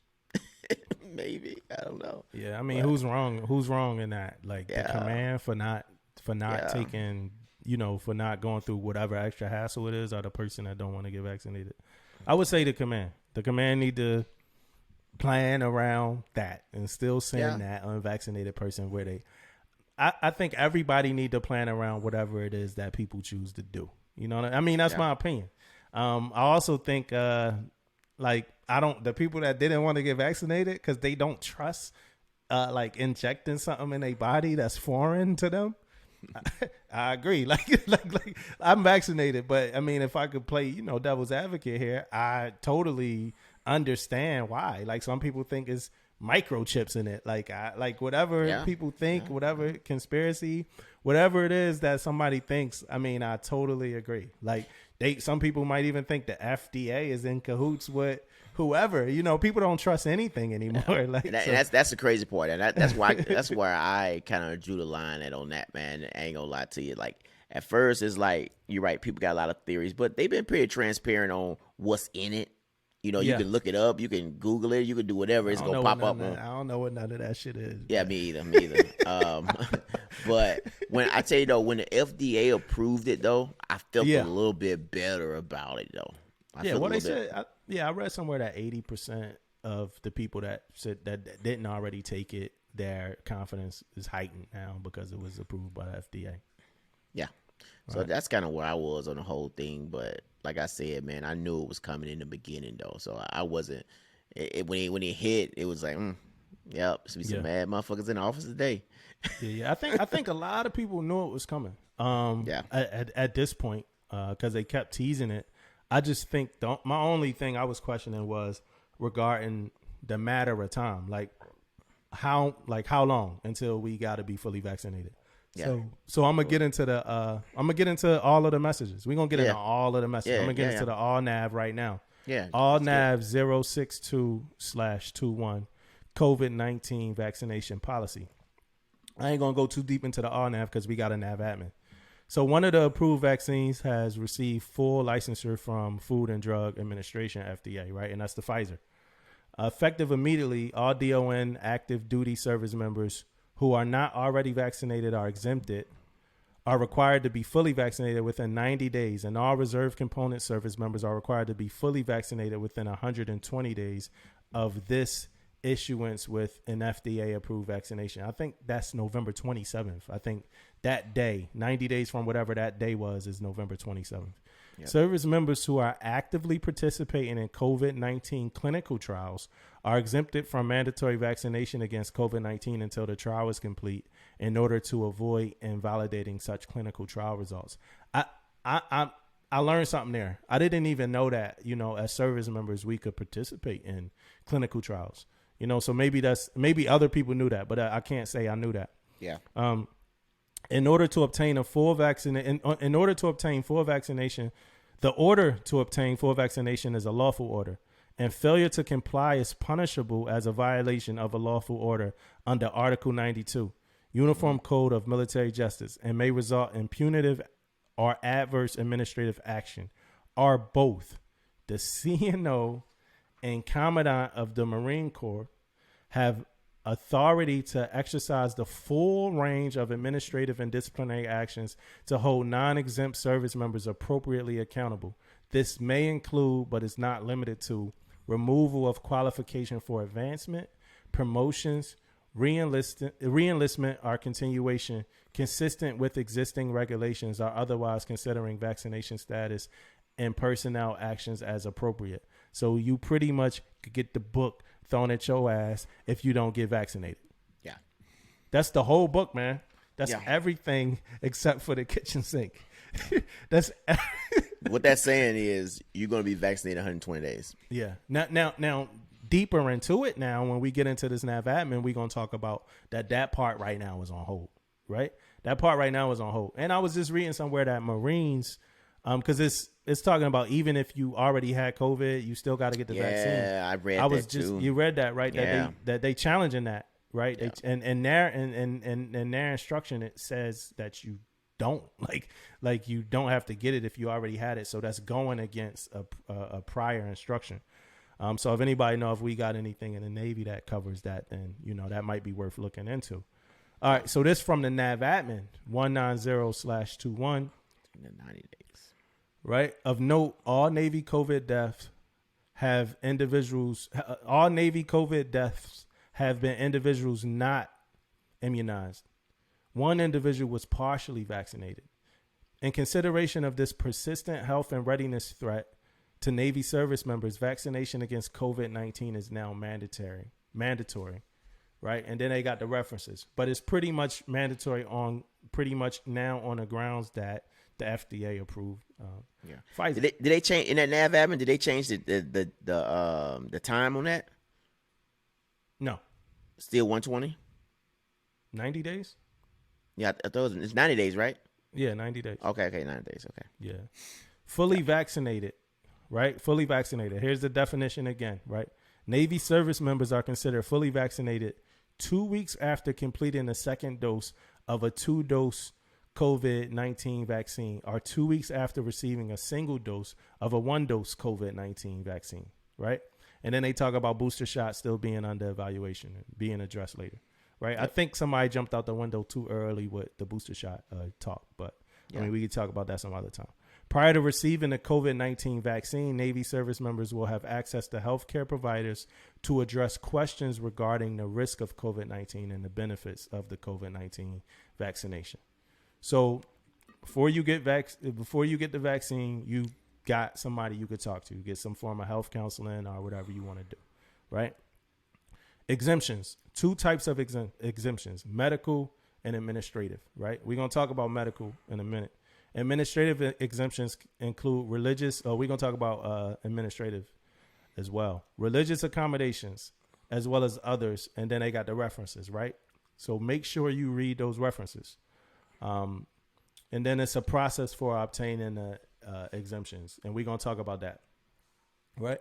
Responsibility. So whenever you normally read these instructions or these NAVADMINs and stuff like that, you normally get your purpose and, the mission statements and stuff like that, and then they go right into responsibilities, right? Yeah. So the COs, commanders, COs, OICs, right? So commanders, commanding officers, officers in charge, right? Identify Navy service members not vaccinated, right? So figure out who it is. So somebody I'm sure every command now either already has a list or putting together a list to figure out who's not vaccinated, right? Yep. Second thing is to provide sufficient resources to local military treatment facilities or vaccination locations so that we can execute, vaccination plans. Third, in coordination with some cognizant medical authority, create a timeline that achieves full vaccination per paragraph. So by November 27th, everybody need to be fully vaccinated. All right. For Navy service members without a pending exemption request or whose exemption request was denied, provide counseling regarding refusal to take COVID-19 vaccine. This counseling will include access to a healthcare professional to answer questions regarding the risk of COVID-19 and the benefits of the vaccination. Commands will then issue a uniform NAVPERS 1070-613, which is a page 13, ordering initiation of the COVID vaccine series. And we're going to go over that page 13 here too. I have a copy, printed it out, highlighted it, did my young EM3 thing with all of this information, man. We want to make sure people get it all. You got anything right now as far as what I covered right now? No. Oh, keep going, man. Okay. For Navy service members who remain unvaccinated or who have or are expected to exceed the time requirements, right? Ultimate disposition will be determined by the designated COVID Consolidated Disposition Authority, right? The CCDA. I reached out to somebody about that, about who is it? Like, is it your IDC, your command? Like, who is that person? Is it somebody like a chief that's going to be collateral now? And is it the IDC? What is it? I didn't really get, I'm not sure if I got an answer yet. You know anything about who the CCDA? Okay, so the CCDA, and every kind of instruction on NAVADMIN has like something that they just like. Where the fuck did CCDA come from? Like, dude, should we already know this? Like, abbreviating every damn thing. Like, who is the CCDA? I never heard of this till this NAVADMIN. Like, like all y'all, you're required to talk to CCDA, and it's like, who the CCDA? Like, this is new. Like, come on, like, give us a little bit more of an outline about who the CCDA is. So the CCDA will serve as a central authority for adjudication. So that means this is like, is it like, maybe it's the legal of, and will have at his or her disposal the full range of administrative and disciplinary actions. That's crazy. Whoever the CCDA is, right? Gotta be high ranked too. Yeah, it gotta be somebody. Maybe it's the XO. Who knows? Until further notice, authority is withheld for initiating non-judicial punishment, courts-martial, or administrative separation in cases of Navy service members refusing the vaccine.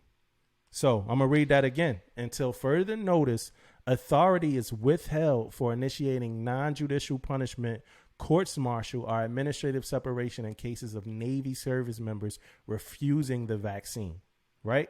The CCDA will serve as the central authority for adjudication and will have at his or her disposal the full range of administrative and disciplinary actions, right? For Navy service members who remain unvaccinated or who have or are expected to exceed the time requirements, the ultimate disposition will be determined by the CCDA. I wanted to read all of that stuff again right now, right? So what does that mean? You get the book. That mean No. That mean it's on hold, pretty much. Like, I guess it kind of means like, until further notice, you won't get kicked out or anything like that, administratively. But it says authority is withheld for initiating NJP, courts martial, or admin set. Yeah, ain't shit happening. Yeah, I guess until that's true. That's what it says. Yeah. Right? Yeah. We're going to give it some time. Right? And it's new. I mean, it's probably a good thing they put that in there, though. You know what I mean? Instead of like rushing to judgment, rushing to do this, rushing to do that. So it could be a good deal by doing that. Because that ALNAV is the book. The ALNAV was the book. So let's let the NAVADMIN dig a little deeper, right? COVID reporting, right? So all service members is pretty much all of that administrative compliance is going to be in your record, right? Vaccine administrators must report vaccine administration errors, serious adverse vaccine reactions, or clinically significant adverse events in the vaccine adverse event reporting system, right? So if something go wrong when you get the vaccine, it's a place for that to be reported. Vaccine administrators must ensure that documentation of COVID-19 vaccine administration is coded to accurately reflect the type of vaccine provided, right? So that's recorded too. I did reach out to my doc. When I say my doc knows what I mean by my doc. And she told me, she pretty much was explaining to me, because I was wondering who did every ship's IDC have the vaccines already. And it's not like I was asking about a ship's underway. I think a lot of the big decks, they got them, they getting them, but everybody does have access to get them. So it's all happening right now. Some of the smaller ships still, they still getting them and stuff like that. I did ask her about CCDA as well, and she didn't know what the hell that was either. So I guess we still trying to figure that out. Navy service members who received the vaccine from a retail network pharmacy, right? So this matters, right? If you not getting in at MTF and you going somewhere else, right? So Navy service members who received the vaccine from a retail network pharmacy or other non-DOD vaccine administrator must provide documentation of the vaccine to your respective command no later than the next duty day for active component or within 7 days for reserve component. So it could get entered into your record, right? Easy. No harm for co-administration of COVID vaccine with other vaccines. That was something I always wondered too. You know what I'm saying? So it says it's no harm, indication for co-administration of the COVID vaccine with other vaccines. So it's like Moderna, Pfizer, whatever. Yeah. It's only one of them, I'll be honest, I'll probably stay away from. That's Johnson & Johnson. Yeah, me too. You know what I'm saying? I got the Moderna. But even look, because I was looking at the FDA list, the emergency use list, and I don't see Johnson & Johnson like nowhere there, none of those lists. Vaccination and reporting timeline, right? So vaccines should be given as quickly as possible. MTFs should be prepared to begin administration of vaccine within 24 hours of receipt. That pretty much means as soon as they get the vaccine in, that they need to be issuing those vaccines. They shouldn't be holding on to them for super long. Yeah, I tell you what, man. Yeah, that when that message came out, boy, it seemed like the medical field knew that this message was about to come out. Oh yeah. And I'm saying this because before when we was getting vaccinated, we had to go over medical, the main medical, and they had this little stuff outside of that. People go in, had a big lines and all that type of stuff, right? So once that message dropped, the next day, they was in our building hallways, standing by whoever want to come get the shot. It was happening just like that. Like they was never came to our building before, man. And I work in the ATG building, which I'm not at ATG, but I work in the same building that they work in. Yeah, man, they got the shots over there, like in the hallway. You walking by them, you ain't got it. You walking by these guys every day. Yeah, you know what I mean. So the vaccination is out there. It's out there, man. It's whether you want to take it or not. It's not like they don't have it available. Right now, we talked about exemptions, right? And the religious belief exemption, right? Well, that's the one we're gonna talk about in a sec. Before we get into that, I'm gonna go through this page 13 so people understand. And like I said, we're gonna do a lot of reading here so people see everything. I like to think that we got junior sellers that listen, and every now and then, you know, outside of hearing our C stories and us talk and reflect on things, that they want some information. And maybe you didn't take the time to look at that page 13 yet, so we'll do it for you. Right? So on blank date, all U.S. service members were mandated to be vaccinated against COVID-19. Your current medical records indicate that you have not been vaccinated against COVID-19. So this page 13 is only for whoever didn't get the vaccine already. Right? So the following information is provided for your consideration. Your health and safety are the Navy's number one concern. The COVID-19 vaccines are safe and effective. The threat from COVID-19 is deadly and real. Vaccination has proven to be the most effective defense against serious illness caused by COVID-19. Healthcare providers are available to discuss your medically related objections, concerns with the COVID-19 vaccines. DOD will administer COVID-19 vaccinations consistent with FDA-approved dosing schedules and current standards of medical practice. Administration of the COVID-19 vaccine is in the interest of national security and protection of the force. And that's pretty much almost saying that, like, yo, if all of us are affected by COVID, then like a whole ship can't get underway. And we saw that happen just last year, right? A whole ship had to stand down for a while. Receiving the vaccine helps protect your family and dependents, as well as fellow sailors and Marines and associated DOD civilians, right? At work, stop spreading. 3, unless medically or administratively exempt, any refusal to be vaccinated may constitute a failure to obey a lawful order and may be punishable under Uniform Code of Military Justice, UCMJ, and our administrative action for failure to obey a lawful order, UCMJ Article 92. They actually put the acronym wrong on there. I'm looking at it. The following corrective action is required. Within XX days of this administrative counseling, you will complete receipt of the COVID-19 vaccination using the FDA-approved vaccine. Of note, the Pfizer vaccine is a 2-shot series. Proof of vaccination is required and must be entered into your medical record. Member must initial all that apply. The first thing they need to initial, I acknowledge the above counseling warning and understand its contents. Second, I've been informed of my rights to submit a statement in response to this counseling warning. And then they initial one below. They intend to submit a statement or they don't. And then the last thing is they intend to seek an exemption as indicated in paragraph 3. The exemption request will be submitted within 10 days of whatever date. So there we have it for exemption request, right? Whatever date you sign your page 13, you got 10 days to submit your exemption request. And then the CO signs it, the member signs it, and the witness signs it. So that's the page 13 right there. So that's pretty much what we're going to be giving sellers. Yeah, so that page 13 pretty much says to me, the consequences of not getting vaccinated. You know what I mean? You got some options, yes, but it also says in there, if you don't do these things, you're gonna be punished by the UCMJ. That's pretty much what all page 13s are. It's just notifying you on what could happen, and you sign off on it saying, yeah, I know all of these X, Y, and Z.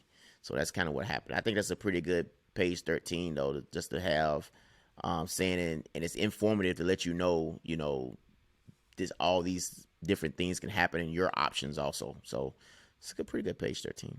For the religious aspect of it, right? So BUPER instruction 1730.11 alpha, right, from 16 March 2020, right? And I'm giving all the references for a reason. And then if you do follow the podcast and listen to the podcast, whether it be Apple Music, Spotify, Apple Podcast, Spotify, wherever you listen to it, you'll see all of these descriptions as well. If you watch it on YouTube, same thing with the hot links, with the hyperlinks. So you can just click right on that link. It'll be the same way for this episode. Immunizations, right? The Navy requires immunizations for all sailors based on its compelling interest in mission accomplishment, including military readiness, unit cohesion, good order, discipline, health, and safety. Local commanders should make a reasonable effort to acquire alternative vaccinations when available that meet both religious needs of sailors and the Navy's immunization requirements as determined by BUMED. Refer to MIL-PERS-Man 1730-020 as needed. Medical waivers of immunization requirements not associated with religious belief will continue to be adjudicated by the healthcare provider as addressed, right? So MIL-PERS-Man 1730-020. Immunization exemptions for religious beliefs. And we won't get into that one, right? But if you need it, we have it. And it's available for you. So go through it. If you feel it, and if your religious belief is telling you that you can't get these vaccines, go through the procedure. Just know it's a procedure. It will be some counseling. You will be asked questions. You'll be interviewed. Page 13s. Everything like that. I got a copy of a page 13 right here. And I'm not going to read through the whole thing, but it's pretty much saying you understand that the policy is to accommodate religious practices whenever possible, unless doing so will have an adverse impact on mission accomplishment, including military readiness, cohesion, good order, discipline, or health and safety. And then you understand that your accommodation of your religious practice cannot be guaranteed at all times, right? So that accommodation for your religious practices cannot be guaranteed at all times. I understand that determination of military necessities rests entirely with my Navy chain of command, and that I'll be expected to comply with the Navy's policy, practice, or duty from which I am requesting accommodation unless and until approved by the designated authority, right? So, and it's more to that page 13, but that's pretty much what that page 13 is. Like you just said, awareness, right? Yep. I'm aware of my decisions and I'm aware of the consequence of my decisions. And then they got a chaplain interview checklist. Yep. So you got to go, talk. And that's straight out of 1730.11. So BUPER instruction 1730.11 from 24 July 2019. It's a chaplain interview checklist. So if you want an immunization waiver, then you got to go speak to a chaplain. And they have a whole checklist and things that they need to look over. Right? Yeah. So that's how you do it. Yeah, I think it's I think that's gonna be a hard mountain to climb when it comes to the religious practice side of it, because one thing that hit me in the face when I read that about the religious standpoint, it's not even talking about vaccine, they talking about immunization, right? So I think that kind of throws a wrench in it myself, because of the fact of why you can't take this certain vaccination. You taking all these other vaccinations, and you religious, you still doing your religious practices, whatever. You taking flu, you taking all this other stuff, but the vaccine is different when it comes to immunization, because remember it didn't point out in that it don't point out vaccines. It don't point out COVID vaccination in there. It just point out immunization.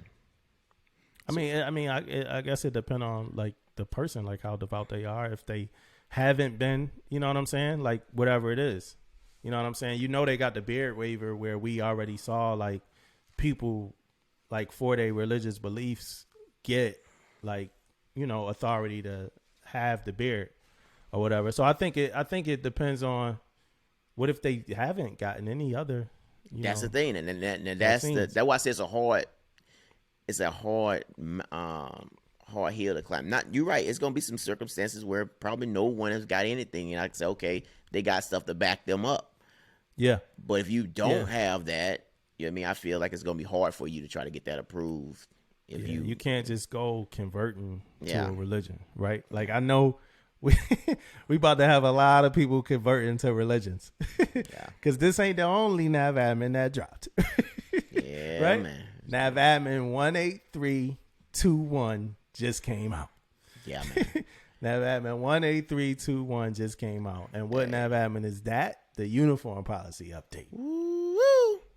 Boy, it's some happy people out here right now about this new NAVADMIN, man. And you know, you're gonna do your NAVADMIN breakdown. And we're gonna break this thing down line by line. Yeah, we're gonna do that breakdown. But I just wanna most definitely say that I know it's some happy sailors out there today, or when that NAVADMIN dropped. So yeah, let's get to it, man. Let's do it. Yeah, man. Let's go, man. So NAVADMIN 18321 Navy Uniform Policy Updates directly support Scheller 2025 objectives to attract and retain the very best sailors by finding greater flexibility in our policies and practices, including uniforms. Whenever I think about Scheller 2025, I think about the first thing they shot out.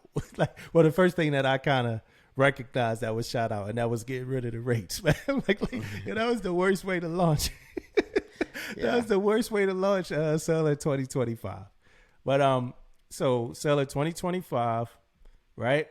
We want to attract, we want to retain. We getting more conscious about ethnicities and gender identification and everything, right? So let's go. The following uniform and grooming policy changes are effective as stated. Earrings effective immediately. Male sailors are authorized to wear earrings while in a leave or liberty status when wearing civilian clothes on and off military installations and when using government transportation unless prohibited by proper authority. Earrings are not authorized when wearing civilian clothing while performing official duties. So, unless prohibited by proper authority. I talked to you about this the other day. What does that mean? Well, yeah, I mean that's some gray area right there. Always in the NAVADMIN. But I tell you this though, I want to hit this earring thing right real quick. I've been having earrings in my ears like ever since freaking probably junior high school, right? So for a long time. And every time I walk off that base when I was a younger sailor, those earrings was in. But the difference was when I got off that base. Now, when I walk off that pier, when I get off that ship, when I take off my uniform. So to me, that reads I take off, if I was on a ship right now and I go down to my berthing and I take that uniform off and get ready to put my civilian clothes on to leave, I'm popping them earrings on. While I'm down in the berthing on the ship. You have them on the ship. That is probably one of the biggest things right there, man. That whole NAVADMIN, man, was like you can walk around on a military facility with earrings in. Yeah, I don't know why you ever couldn't. Yeah, I mean, I tell you what though, and this is my opinion. Of course, I don't think we should be walking on and off that quarterdeck with earrings in our ear. Same thing out because it's a military, because you're in the military, right? All right, same thing about when people walk across that quarterdeck and they got a do-rag on. I got a problem with that too. You stand What's unmilitary about earrings? I won't say it's unmilitary. Just saying to me, and it's my opinion. I don't think it's like professional. I want to take this to the earring. I love earrings. I wear them all the freaking time. I'm not saying it like that. I'm just talking about. But I mean, our profession is the military. Yeah. But I feel like when you walk in, it means something when you stand up there at attention and before you go off that quarterdeck, you salute that flag or you stand still for that flag up there. I feel like it's a military thing to me, and I feel like we got it. I mean, these are things that because these things could be divisive. We gotta dig deep on this. I disagree. I disagree with you. Yeah, you should. An earring. Like, what does an earring? I don't have earrings in my ear, but I don't understand what it misrepresents. I just. Why do we care? Which is a good question. Why should I care? Right? It could be because this is how we grew up in the Navy, and which I ain't saying that's right. Not saying that's Somebody right, but said that, yeah, that could be the reason why I'm thinking like that. I just never, and like I said, it's just more than just the earrings with me. When you walk across it's that because quarter, somebody said a long time ago that it Yeah. was unprofessional. yeah, Somebody said a long time ago you shouldn't have them. So that's why we believe this. I'm the dude that still take his book bag off when he walk across the the brow. yeah, Or whatever. You know what I'm saying? Because when I went to boot camp in the building, they said we couldn't salute the flag with our book bag on. yeah. I never personally saw that in writing. I'm not saying that it's not in writing, but I never saw it. But when I went through boot camp, we couldn't salute. We couldn't come into that boot camp quarterdeck. That wasn't even a ship without our book bag on. Yeah.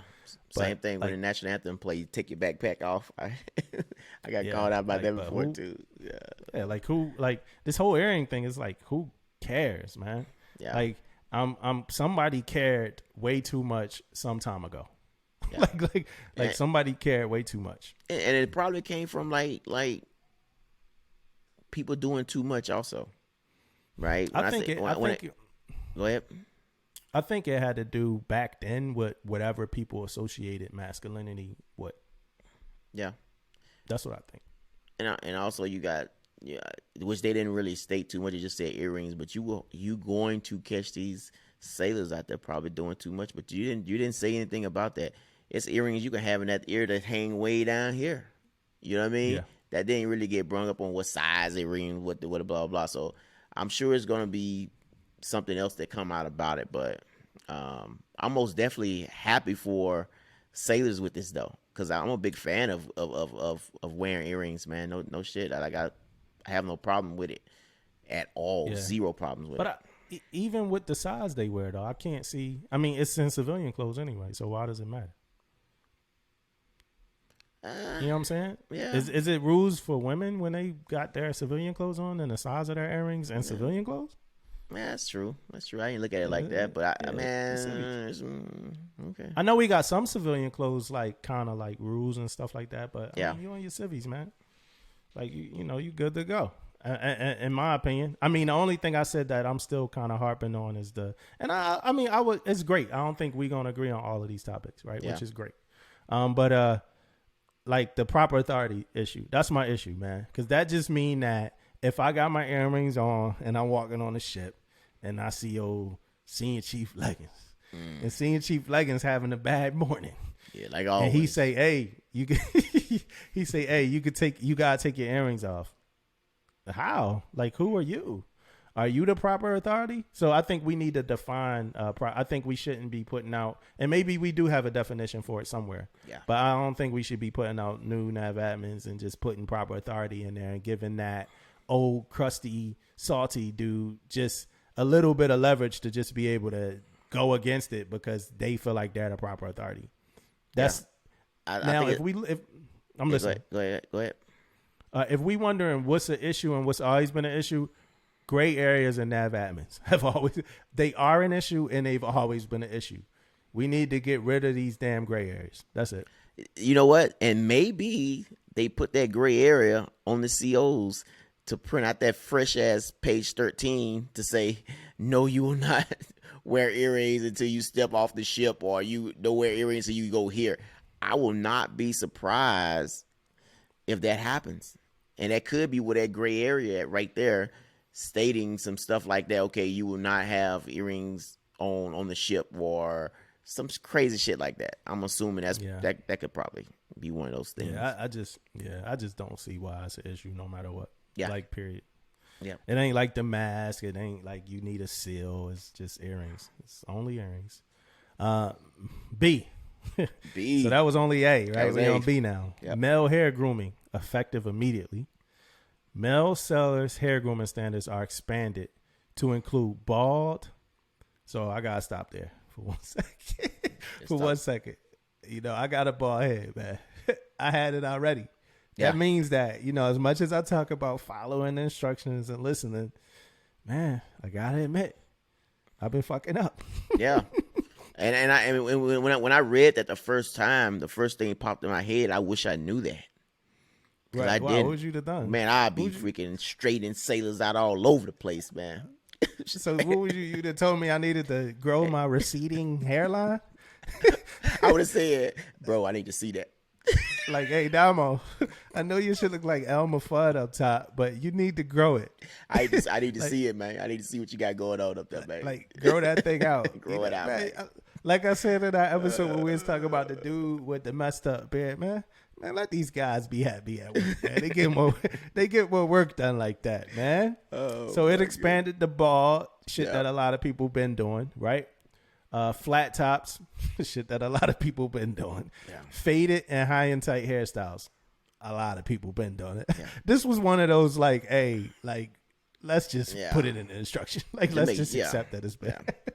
Yeah. Hairstyles may also have squared or rounded gradual tapers in the back of the head. Right? So that's fading your back out. That's getting it back faded.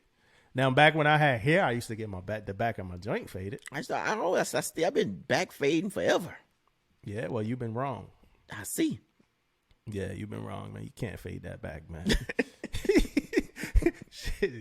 When sideburns are worn, the hair length of the sideburns will not exceed the hair length where it intersects with the haircut. So that's pretty much you can't fade from you can't have a darker sideburn than up top, which I just don't. Some of the sideburn shit I just don't understand, and it's the second part of it. Overall sideburn length limits remain unchanged, and sideburns are not authorized with bald hairstyles. Now hold up. That one right there, let's take a pause. That one right there hit me a little bit different, man. Right let's there. Take a pause. But man. let me tell you, first off, before we get started on it, man. Yeah, I never seen this before. I never seen somebody have a sideburn and then had like a beard or or hair on their head or something like that, right? But you sent me a picture. Yeah. I don't know where Shaq. Yeah, I don't know where you find it. I'm telling you, where go out there and look at Shaq and put in. I don't know what you typed up, sideburns or whatever, man. Maybe you should send him a link to that. I'm telling you, dude. That might be the cover image of the podcast. Yes. Why the fuck would you? Who's doing that? Like, why would you do that? Yeah, man, that's crazy. Now, why did we write that? Now, I know that's the other thing. Why do we if you got a bald head and you got your beard going, you can have your little sideburns, you're coming down or whatever. But if you don't have no facial hair and no hair on top of your head, why that's in egregious. The hell you want to walk around with a sideburn, man? Yeah. They should have made that subject to Article 92 as well, man. Yeah. That should be Article 92, man. Like, you shouldn't. I just can't even see that, man. I just can't see that failure to obey, man. That's Article 92, man. Like, who does that? Like, who did that? That made either whoever wrote this is so out of touch with reality, we need to make sure we include everything, or they actually went somewhere and saw a bald dude with burns on his face, man. Hey, man, like I tell you what, man, like wherever you guys are at, they got those burns and they got no facial hair and no hair on top of your head. Hit me up, man. I want to talk to you. Yeah. I think you need some help. You need me to help you out a little bit, man. Some going on right there, man. Something going on. If you a listener to the podcast and you all the way bald with sideburns, we don't need your support. I'm gonna be honest. We don't need your support. We don't need. Go and get help now. Yeah. Go find a hotline to call. Go get help now. It's not okay, man. Fleeting family, man. Fleeting family, man. Don't be that guy. It's not okay. If you think it's cool, it's funny because the dude hit you up on Facebook. I think you spoke about it on Facebook, and the dude was like, what does it mean? Like, I got sideburns, and he's like, yeah, but you got a beard. Yeah. He's like, well, no, we talk about sideburns with the bald. Dude got quiet. Yeah, nothing. He got quiet. Like, like nobody's doing that, man. If you're doing that, go get help right now. Seek help. That's egregious. That's an egregious act. Not only whoever was in charge of putting this NAVADMIN out. I like to talk to you too, though. Like, where did that part?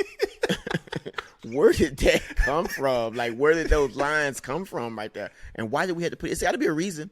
It got to be a reason it got put in there. So, I never wanted to interview somebody so bad, man. I never wanted to go viral with this podcast. That ain't our goal, man. But if we could go viral enough, people could find whoever wrote this shit in this instruction, so we could ask them why did they write this. Yes. I will be fulfilled, man. Yes. I will be fulfilled. That's like, that is the worst thing that I've ever seen written down on a NAVADMIN. Yeah, man. That's pretty bad, man. That's pretty bad. Sideburns are not authorized with bald hairstyles. Come on, man. Matter of fact, I'm gonna go to our page real quick, and I'm gonna read because I researched this, man. Yeah, yeah. I researched this, man, because I really wanted to know, man. First off, I couldn't find too many pictures of people bald with sideburns, except for that one picture of Shaq. Mm-hmm. But I'm gonna read this. I researched it in www.groominglounge.com. Right, they answered the question. Right, so I asked the question: should bald men have sideburns? Right, should bald men wear sideburns? First sentence: bald guys should not have sideburns. If you're bald and want to grow a beard, the beard should come all the way to the ear. If bald guys get hair growth still around the side back, the sideburn should match the baldness level of the hair. And that's it, man. And then for that other part up there about your sideburns being thicker than your top hair, don't do that either. Yeah. Don't do that either. That's like what, fat bastard type shit. Yeah. Like from Austin. Don't do that either. Don't do none of that. Like let's kind of move on from that. Right? You shall not. I will put shall not. Yeah. You get the book Leavenworth, man. Leavenworth. Shoe program. Medical and religious waiver beards. Effective immediately. Male sellers with an approved modified shaving regimen in line with the 1000.22 Buper instruction and approved religious accommodation to wear a beard in line with 1730.11 are authorized to optionally outline or shape the outer edges of their beards on the face and neck. Edging, outlining, or shaping of beards is defined as the light clipping or trimming of hair at the very outer edges of the beard to give a shaped appearance. That last sentence reads like whoever wrote it didn't understand what the fuck lining up your beard means, so they feel like they needed to explain it to whoever else didn't understand it. Yeah. Buddy, you are the only person that didn't understand what lining up your shit meant. They could have literally just wrote, yo, you can line your shit up now. Yeah, done. And everybody would have understood what that meant. We did not need that Navy style definition of what getting your shit lined up means. Yeah. But true, those facts, man. But I wanna like let you guys know, man. I don't know if it's our first or second episode. It was the first episode we aired. Yeah, man. I throw a lot of shade at people with them beards, man. I throw a lot of shade, right? But this has to be a good thing for people who have beards. And the reason I threw a lot of shade towards it because you can grow a real good one. So I was throwing shade because of yours. But to edge that thing up, man, I think that is one of the best things that can happen with it, man, because you got some wolves out there, man. They be growing them beards, man, and I know some NAV admins that came out and say you gotta, knock it down and all this type of stuff. But man, people had that should be connecting to their freaking, they almost down here and shit on their chest hairs and shit. Yeah. So I'm and it's a good appearance, man. When you got your shit shaped up, smooth and cut and trim, it's a good appearance. And I think that's the thing we should have looked at and changed a long time ago. Yeah, man. I feel like I win this. I feel like I won that argument. Yeah. I feel like I won that. So, I mean, you're going to look professional. You're going to look professional, Most man. definitely. Like, what? Like, it's more professional than the rugged, ragged look. And one of my homegirls, I was looking at her social media, and she was like, Navy men about to be fine as hell on these ships. And we got the earrings now and our beards lined up. That's a great look, man. It is. I said it, man. Them the boat boo numbers, man, they about to hit all-time heights, man. Oh, yeah. Them numbers about to hit all-time heights, man. It's a great day. You see old boy Beard? Yeah, that's going to be the talk of the burthens. I saw somebody say something like, you no longer got to say, hey, Master Chief, it grow in like this. It just grow, your joint grow in. Somebody used to do that on the ship. I'd be like, man, you can't get your jaw lined up. Nah, chief, nah, like my jaw just go in, like this. Like it go in perfectly lined with the scar from the razor. Yeah, just that's how I just got a cut right there, man. Nah, your joint was sharp. It was white around the edges 2 days ago. Yeah, I'm finna say, man, got a little white edge. Yeah, it was white around the edges 2 days ago. Fresh. That joint still hurt from the alcohol, buddy. Your joint don't grow in. Nobody joint like they be trying to act. That's like, yo, I'm like, because sometimes they be trying to act like it's a cultural divide. Yo, we from the same culture, man. Your joint don't go in like that. Yeah. Now, what didn't they address about male hair that you would have a question about? Because it's something I got a question about. Yeah, I got the natural hair thing, right? That you see people with the little twists, you see people with a little curls type stuff going on with their head. I feel like they should have addressed that, because that's some gray area for me. Because only thing it says in there is natural hair, right? Yeah. So I feel like that should have been addressed a little bit more to clarify.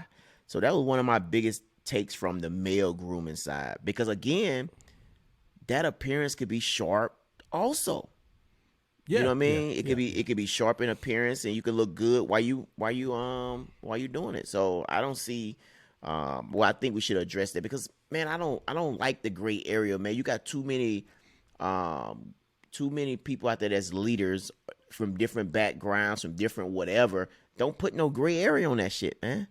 Explain it perfectly so everybody can understand what is going on. Yeah, I think I don't know. I think that's when somebody in the room and they not trying to get all the leverage at one time, so they might hold on to a card or something like, all right, I'm gonna hold on to the big joke until another time, because we definitely need to talk about those hairstyles. You talk like the Killmonger hairstyle, stuff like that, right? Yeah. We definitely need to talk about those hairstyles, the twist and all of that stuff. That's again one of those things that I don't see what goes against good order and discipline there. I really don't. Now, when you getting it and you're not supposed to have it, then yes, you're going against good order and discipline. But I don't see what about a hairstyle goes against good order and discipline at all. Yeah. If your joint lined up right and it look good, then you good to go. Tapered, so good to go. Yeah, we done, man. None of these wild bears or nothing crazy. Did you see that movie Beckett with Denzel's son on Netflix? Beckett with John. Yeah. I saw it. Yeah. We ain't gotta look like Beckett no more. You know what I'm saying? We ain't gotta walk around looking like Beckett, man. Yeah, he was looking a little wild, man. He was looking real scruffy. Medical and religious waiver beards. We talked about that. Yeah. Female hair grooming, effective immediately. Female hair grooming standards are expanded to authorize very short length hairstyles that show the scalp, right? Not exceed 2 inches in bulk and 4 inches in length anywhere around the head. Very short length hairstyles may also include a taper at the back and side of the head and one straight. Here we go again. Very short length hairstyles may also include a taper at the back and side of the head and one straight fore and aft head part. Come on, man. Like, I get it. We the Navy. We got a bunch of these traditions and all that. We did not need to put fore and aft into a NAVADMIN about women's hairstyles when we saying that they can have short curl patterns. They making sure you can understand it, man. They want I know you can understand forward and aft. These sellers don't give a damn about understanding forward and aft. They could have put the front and the back of your hair. We not talking about a vessel. We talk about somebody's damn head. Yeah. And then that's the shit that's gonna make somebody. Well, I've been places where somebody was like, well, fore and aft, they not really talking about, this type of situation. Fore and aft, they not really talking about your head. They talking about what part of the ship you standing. So if your hair look like this and you standing aft looking forward, then you can't have that hairstyle. If your hair look like this, you standing forward looking aft, you can't have that hairstyle. Here we go, man. Take that bull crap out of these NAVADMINs, man. Get a young person in that room. Get a young person in that damn room, man. Nobody wants to hear that. And then it gets into some other stuff about the women hairstyle that I don't understand. Like a bunch of technical stuff about facilitating gradual blending with longer hair and limbs. Hard parts being optional, not to exceed 4 inches in length. And that might have to do with the French curl or whatever that stuff is that one of the sellers talked to me about before. If it does, I would have loved to have a woman here for this part to kind of explain some of the changes so I could understand what it means. I looked at pictures, but some of this stuff I just don't understand.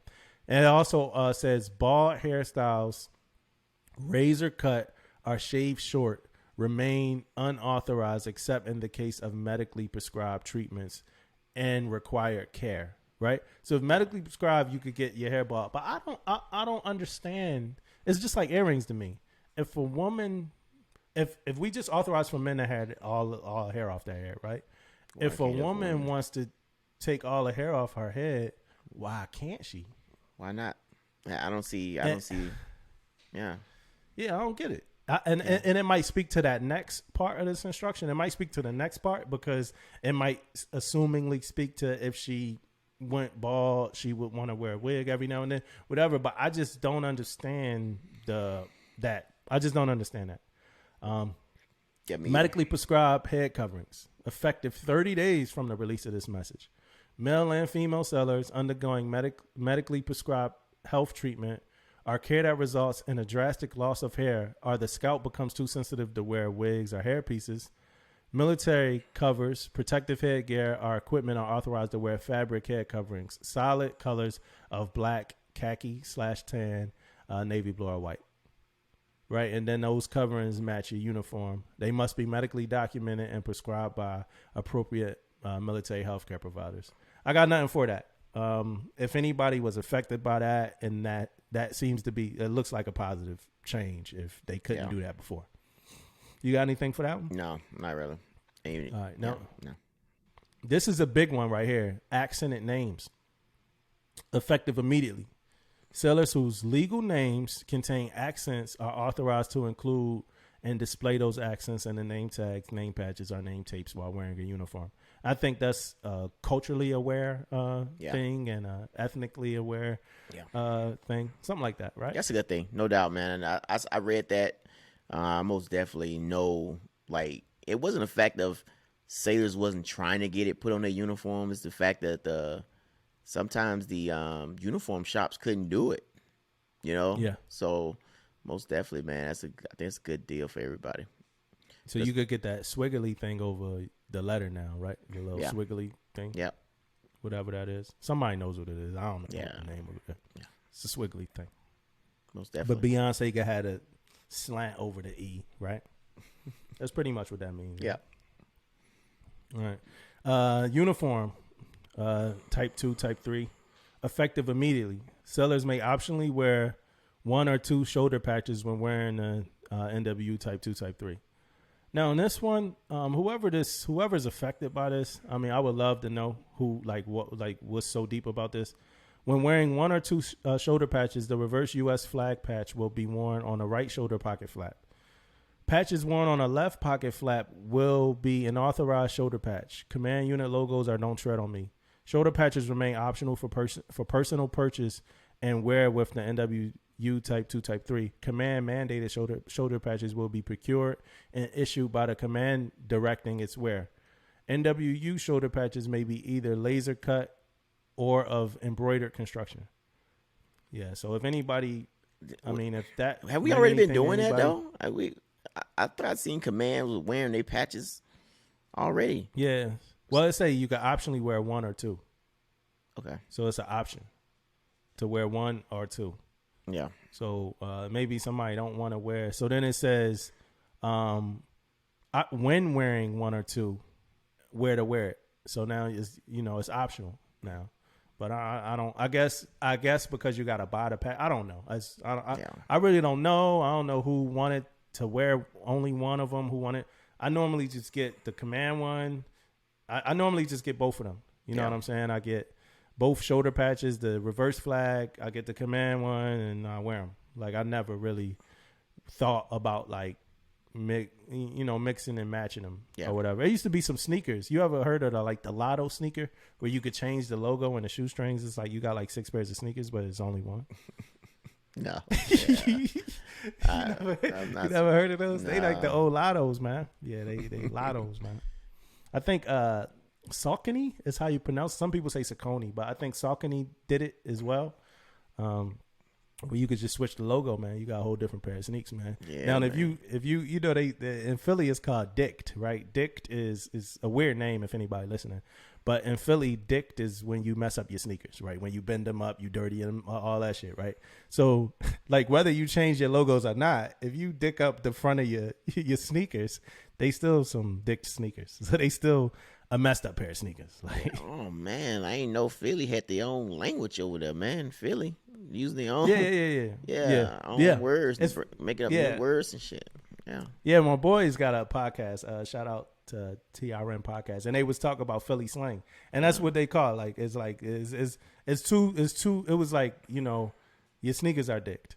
Or they would say like dicked your boots, right? And that's a whole different. Now, this sounds very weird to anybody that's not from Philly listening. Like, why does this dude keep saying that? But like dicked your boots and having dicked boots are like two different things. And these dudes broke that down on their podcast, so I'm kind of biting right now. But you know, dicked your boots mean you got beat up, right? That was bad. That's old Philly slang. Like if you got your boots dicked, you got beat up. But also if you got dicked boots, that mean you messed your boots up. You know what I'm saying? So that's like, you know, so, but shout out to TRN podcast. I was listening to them. They made me think about this and all of that. So just because you changed the logo on your lottos, and that don't mean that you could walk through the mud and play 6 games of football. Them things going to be messed up, man. Shouts out to Philly. Yeah, man, Philly for sure. Stop jumping in that water, man. Stop jumping in that idle water. That's not okay. Okay, here we go. One of the instructions that everybody's been dying to see change, right? Everybody's just been dying because we've been so complicit on this one thing, man, and nobody has went against the grain with this, and that's military covers worn in privately owned vehicles, right? Effective immediately, right? So all you guys, you could finally feel relieved. I know we've been sitting patiently just following this thing, and we've been wondering when it was going to change. The requirement to wear a cover while in uniform when entering, exiting, and driving on military installations in a POV is rescinded. As a military courtesy, covers should be worn by the driver of a POV when entering a military installation if required to return a salute. Covers will remain worn in uniform while transiting in military or government vehicles unless impractical for safety and security reasons. So there you go. All you dudes that been keeping your covers on in the naming, I know you really squared away. God, man, always following the Navy policies. You've been wearing your cover in vehicles, waiting for a change, man. There's your change. Man, I said right there, I never thought I wore my cover. But you know what? This goes further than that to me, though, man. Like, when have we started? And this I could be wrong, so you guys call me out if I'm wrong. So I could be. But are officers saluting in the vehicle when they driving in? Yeah, well, if they driving, so you can sit down. So you can sit down and salute now. Is that a thing? Return the salute. They return and salute. Yeah. So I was talking to some officers about it too, and they thing was you don't supposed to sit down and salute. How? Like, So I read in an instruction. How? Yeah, I read an instruction. If an officer drive past you and you know it's an officer, you supposed to salute the No, officer. we salute. Yes. Now I'm not talking about us. I'm talking about the officer that's driving the POV. Oh. But they got the cover. I mean, you're not saluting them if they're not covered. But what I'm saying is, so whether they put their hand, they driving. So they probably not gonna put their hand up, but they not. You issuing a salute like that should be, you know. Yeah. I'm not talking about the person at the gate. I'm talking about the person that's in the POV. Yeah, returning the salute, Returning right? the salute. And so somebody, please. I know we probably gonna sound really stupid here, but I don't think that you have to put your hand to your cover when you're driving. But you should be covered to be saluted. And so that return of the salute is just the idea that you have your cover on when somebody's saluting you. So the return of the salute is just the ideal of you returning that salute. We probably wrong as hell about this, and that's why we probably need to read instructions. Yeah, we got to. Hey, help us out, people. Help us out with this one. Help us out. Help us out. Junior Sellers, man, make sure y'all read those instructions, man. Yeah, man. BMR, basic military requirements. I'm sure it's in there somewhere. Like by your leave, sir, man. Yeah, but like I tell you, but I did security now for 3 years. I did security.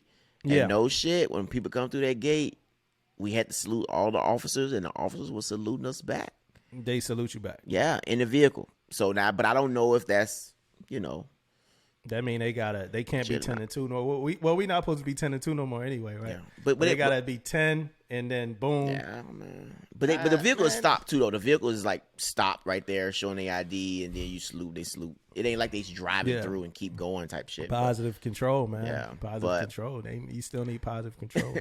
Not for you, You got your foot on the gas. You got your foot on the brake. You need that positive control, man. I might not. Officers don't like it, most likely, right? Officers probably tired of that shit.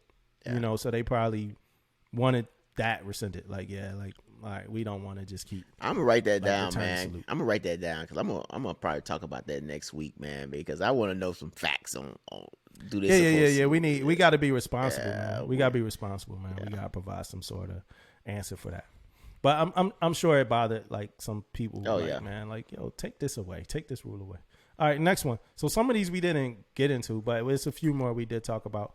Female dress shoes, pumps, effective immediately. Maximum heel height for female dress shoes is increased from 2 5/8 to 3 inches. Not a lot. Not a lot. Like, I don't know how much. I don't know what the size difference is. Where is our female audience? Like, hit us up. Let us know what's going on. Actually, hit us up. DM us. Let us know how important this is. That went from 5/8 to 3 inches, right? Yeah. Shit, that's pretty good, man.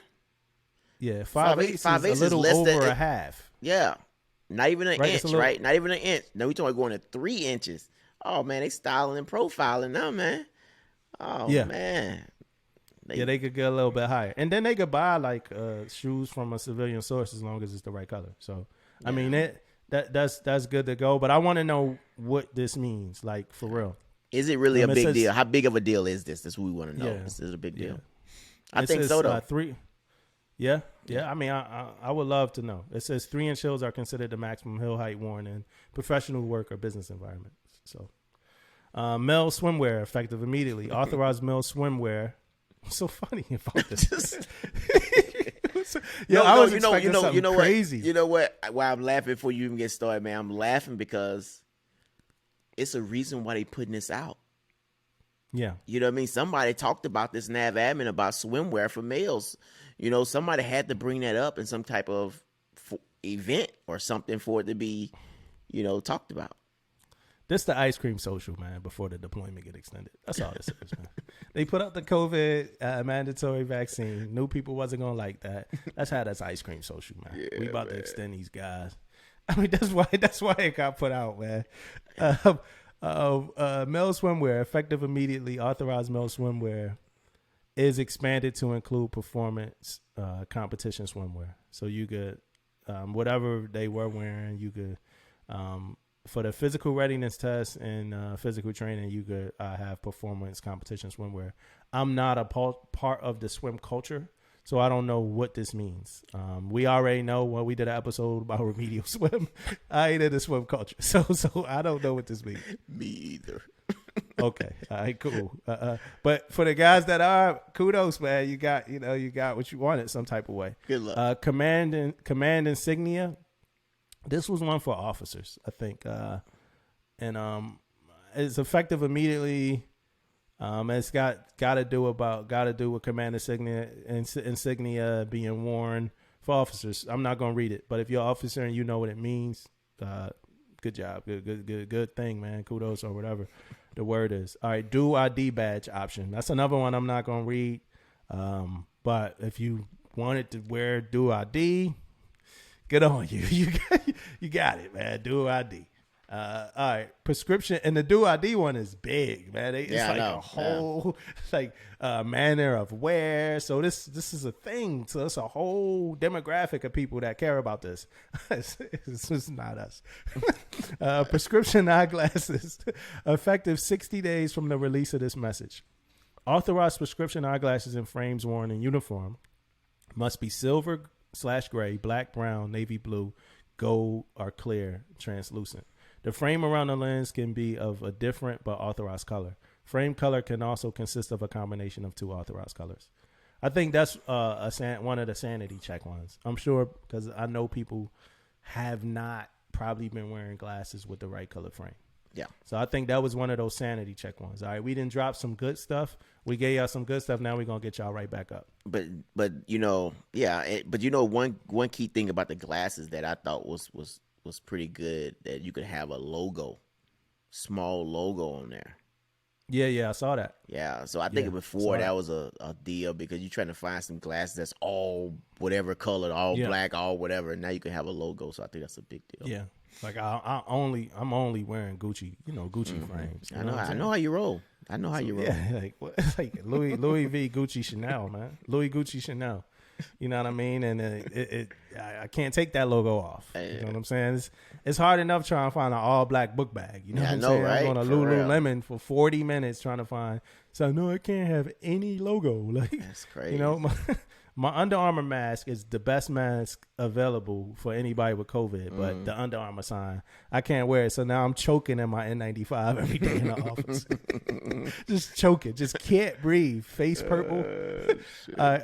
Sunglasses. Effective 60 days from the release of the message. Authorized sunglasses. Same thing, right? Yeah. Authorized sunglasses worn with the uniform must have solid color frames that may be silver, gray, black, navy blue, brown, tan, gold, or green. Lenses will be non-mirrored. Please don't wear mirror lens glasses. Please, man. The dude with the bald head with the sideburns got the mirror lens glasses. Don't do that, man. don't do that. Non-mirrored, black, brown, dark green, or dark gray. Sunglasses may have logos, as you spoke about, on the frame and our glasses, right? So that's that. We ain't talking about the UV protected logo that at the CVS. That's on the thing. You take that sticker off. We talk about the real logo. Here we go. When not in use, sunglasses will not be worn on top of head or hanging around or off the neck. Oh, right? That's the biggest part of the whole thing right there, man. Don't have that shit hanging all over the place, man. That's what we really care about. We really care about, that part of it, man. So that's good. Do you wear sunglasses? I do. Do you rest them on top of your hat when you're not wearing them? I have before. Uh-huh. So when I go in in a store or something, and, I just might take them off like this and put them up here. If I have a hat on, I might do that. Yeah. I always see people that rest the sunglasses on top of their hat, though. I always think that they can hunt, like when hunting season, like when it's hunting season. So where yours go? Where you put yours? You could shoot some game. I actually, when my face is as round as it is right now, I don't wear sunglasses because they squeeze the middle part of my eyes, and I look really bad. I look like RoboCop or somebody. Like I look. So it's somebody else who had like the real bad eye area that I just can't think of, that I know I look like when I wear sunglasses, when my face is like fat, like it is, like round fat, like it is right now. It's just not a good look for me. So I refrain from wearing them. But if I did rest them, I definitely wouldn't have a lanyard with them resting on a lanyard. I wouldn't do that. That's like, oh shit, I need to put my glasses on. But I do wear the lanyard when we in like a yard period or something like that. I tuck it somewhere or something like that. Right. But I don't walk around with my civilian clothes and I could put my glasses on in 0.8 seconds because they right here on the lanyard. I don't do that, but I also don't put it on the top. That's like I always think most people who wear their glasses like on top like that, I think they could be also like an off-duty cop. Like you an off-duty cop. You probably got some surfing hat on with like a netted side. You an off-duty cop. Most likely those glasses are Oakley. Come on, like let's be serious. Most likely they Oakleys. Most likely they Oakley. Most likely they Oakleys, and you know what I'm saying? But I don't do it. That's not a knock on people. You just said you do it, so that's definitely not a lie. That's just not something that I do. I also look at them people that, like, if you do mention that, they'll whip your ass. I ain't never seen nobody with glasses resting over top of their hat that I ain't think could whoop ass. You ain't even talking to. Oh, looking like he got his glasses up there. If, for instance, if I'm at Walmart and somebody runs into Walmart to like rob the Walmart or whatever, and I like duck down and get myself to safety, I would assume that the dude with the glasses or his hat is the person that's gonna intervene. What are you doing, man? You're not gonna do nothing? No. But the person with the glasses on his hat is gonna take that robber down. It's that. Oh man, It's that person. They go. Man, That's a real man, bro. yeah. Hey, my expectations is for you to go in right now, man. Yeah, That's a my hero. Like, hey, why are you not doing that? You got glasses on your hat. Like, yo, take that motherfucker down. What's wrong with you? Oh man. All right. Bracelets, wristwatches, smartwatches, and fitness trackers. Oh yeah. Effective 60 days. So this mean right here. Bracelets, wristwatches, smartwatches, and fitness trackers. If you didn't know this already, now you know, right? Effective 60 days from the release of this message. Wristwatch wear and uniform is expanded to include smartwatches and fitness trackers, right? So this is what this means. Effective 60 days. So if you're somebody like me, and you wasn't really paying attention to the fact that you shouldn't have been wearing your damn smartwatch and uniform already, you know now that you can't wear that shit for another 60 days. Right? That's what you know, right? You already know now. Yeah. For 60 more days, you can't wear your smartwatch. Yeah. Right? So it's your move. What you gonna do? I You tell gonna take you, it man. off? Yeah, that's crazy though, man. Like they most got me. They got me, man. On 2 or 3 of these, man, I've been like in the wrong, man. Like real bad. Well, you got 60 days. So now yeah, you know now. Yeah, so, I do know, but I don't know if I can take so that that old thing gonna be on smartwatch the out. nightstand. And it also says one. That's another one that always kill me, man. Some of the stuff that we gotta point out. Only one wristwatch, smartwatch, and one fitness tracker can be worn on each different wrist. I mean, you can't double up on the watches, man. You can't have 2, 3 No. watches. You can't have watch and a bracelet. You can't have a watch, a regular watch and a smart watch. You can't, none of that. None of that. No go. You can't be out here looking like who? Like who wears more than one watch on their wrist? I don't know. Authorized wristwatches, smartwatches, and fitness tracker colors when wearing a Navy uniform include solid black, brown, dark green, gray, navy blue, tan, white, copper, gold, silver, and that's metal, and gold silver combinations, metal only, right? There's no pink on there. That's the one thing that stuck out to me, and it's probably because I see somebody with a pink smartwatch like every single day.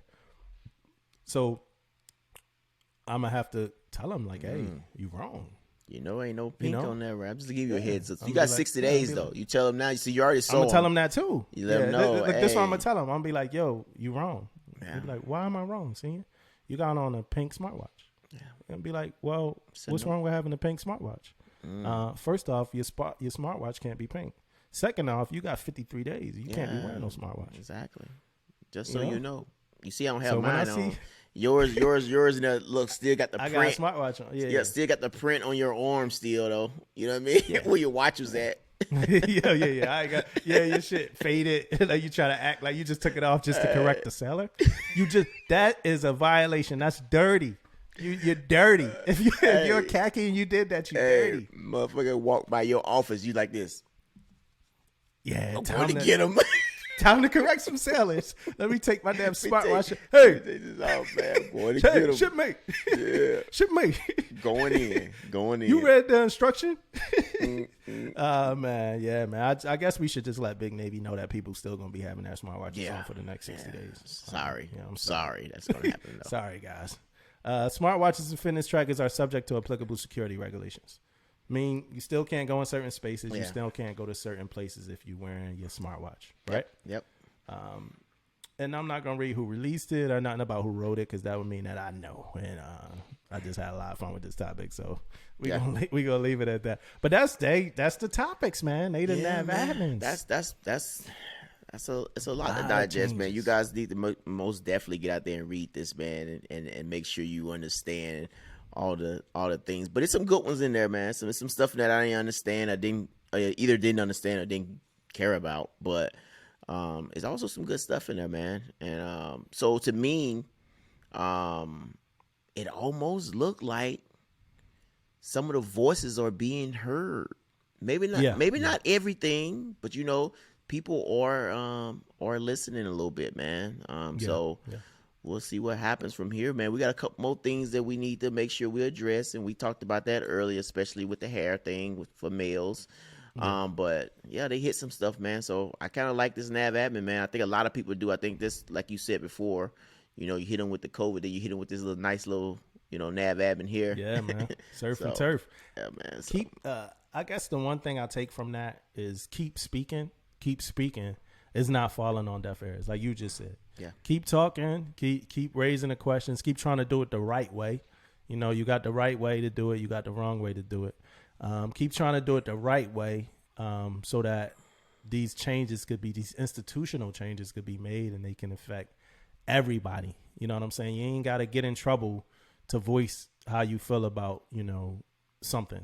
You know what I'm saying? This ain't a rights movement or something like that. This is an organization that if enough people have something to say, we could probably get something done and make some changes. You know what I'm saying? So that's that on that. Most definitely. All right, man. Thank you for your service. Yeah, man. That's the movie choice we got right now, man. Thank you for your service, man. So we talked a little bit about this movie. I already watched the movie a while back, but I think at the time I watched the movie, and I can't remember the name of the song, but it was a song that came out at the same time, which also was a big deal. The movie was like, I don't know if you know it now. I'm sure you're gonna explain like who wrote it and all that who was in it and all that stuff. But I also remember it was a big deal. It was a powerful movie for the time that what was going on. But I remember it didn't do well. No. And I also remember it was a song out, man. Did you read anything about a song that was out about this movie? No. I'm about to look that up, man. It was a song out. That coincided the movie? Yeah. That coincided with the movie? Yeah. Nah. Was it a big song? Was it like a big deal? Yeah. Yeah, I'm gonna look at it. It was a big song. Yeah. I don't know nothing about it. I just know that it came out in 2017. It starred Miles Teller, and it's directed by Jason Hall, and it's based on a book, and it's also based on a true story. And I think that true story is by Jason Hall. If I'm correct, no, I'm wrong. But yeah, so it's based on a true story. It's based on like some reports and stuff like that, and it's about a guy returning home from Iraq, right, with PTSD. Yeah. Yo, I'm watching it now. What was your take on it? What was your take on it? I think it resonates that what was going on, man. The PTSD thing. This is stuff that really affected people that was in any kind of war, any type of combat, or anything like that, man. Stuff like this. This is what I realized was in this movie, man. This is what people could not, get out of their head, man. They over there, they overseas, they seeing, dead bodies, limbs, all type of stuff, man. That's hard, man. And when you come back to your life or your reality, sometimes you cannot like forget or lose that, man. And that's why, I think this movie touched me, man, because when you look at it, man, like no crap, man, like that could be a hard situation to overcome, man. People was he saved in the movie per se, he saved a lot of lives. A lot of people could have died, because of of him and the stuff he's seen and all this type of stuff, man. It was hard for him to go back and be a normal husband and a father to his kids and wife. So the book, right, just so I could be, a decent person here. The book is by David Finkel, right? So that's who the book is by. That book is from 2013. The movie is from 2017. Yeah. A lot of things, I'm not done the movie, right? I'm midway in. So you're getting like a live review of the movie from me. So far, so good. Miles Teller, so I'm not expecting Leonardo DiCaprio, Mel Gibson war movie type. You know what I'm saying? I'm expecting a Miles Teller movie. You know what I mean? Like a middling kind of film. to be honest. But so far, so good. It starts out, one of the dudes he would get shot in the head, man. It's crazy, man. I don't know how much you remember this, but he gets shot in the head. Boom. Miles Teller's like walking him down the steps and drops him, right? So the dude's like still alive, like a little, like it's a fatal wound, right? But he's still alive a little. And as he walking him down, he falls, like he trips, falls. The dude hits his head, and now it's like if he wasn't dead, he's dead, right? Yeah. They get home. The moment that they come home, and all of this stuff kind of like matters. So the moment they come home, one of the dudes who died, I'm kind of confused if it's the same dude or not. Amy Schumer is the actress though, plays this dude's wife. And she before my man gets to say hi to his wife and kiss his baby, the lady walks up and asks about how her husband died. You know what I'm saying? The wife now is the role of the wife is like one of the kind of coolest things I've seen in a movie about PTSD or war, because it's about how much she's trying to connect with him, but realizing that she can't. Yep. Right. But she's still trying to be a good wife, and some of her expectations on her husband seem to still be the same. You know what I'm saying? So they go to a restaurant. She tells them pretty much like, I didn't want that to happen. You know, the lady walking up on him. She's like, this day was supposed to be perfect. You know, it was supposed to be good to go. She messed that up. They get home. He making breakfast, right? And I guess they must have had a baby. She must have been pregnant before he left. They had a baby while he was gone. So he doesn't really have a connection with the baby. So he's talking to the older kid and saying stuff. She's like, well, you forgetting about him. He talking about the jobs he about to get. And she's like, yo, that's like not the job to get now. They go to a race, like a racetrack, like fast cars, very loud. She's wanting to connect with him at that place, right? Now, in my opinion, she's trying to connect with him wrong, right? That's not the right setting. However, she's probably trying to find the right setting to connect with him, right? That ain't it. Connect with him a different way, but she's trying to connect with him there. He walks off, good to go. He's trying to find different, different things to replace actually spending time with, like, because at first he don't even realize he got PTSD. Yeah. You know what I'm saying? So he, but I start to notice that he's not spending time with his wife. You know, he trying to do a bunch of other stuff with his friends and stuff like that. So remember, this is about 3 of them. The one dude just want to go back, but he had a TBI. So they giving him hell to get back. The other dude, and I knew this. I'm sitting in the car with the wife. I'm talking kind of fast because we'll be wrapping up soon. This might be our longest episode ever. But I'm walking. I mean, I'm talking to Angeline, me and her watching the movie, and the dude in the taxi alone. I'm like, his wife cheated. I didn't know she was gone. But I've been in the Navy long enough. like I'm like, his wife cheated. Yeah. Something happened. Yep. But he gets home, girlfriend not there. He got to sleep on the floor, no furniture. She wiped his account out. You know what I'm saying? We saw this a lot of times, our own friends. Yeah. I know somebody who said they went home, tried to surprise their wife. I forgot. I think I know who it is. But they went home to surprise their wife. And when they got home, she was cheating. Like she was like another dude was at the house. But so he gets home, nobody home, everything wiped out. Dude trying to help him, but dude got problems on his own. So he's like, hey, you could come chill at my house without even talking to his wife.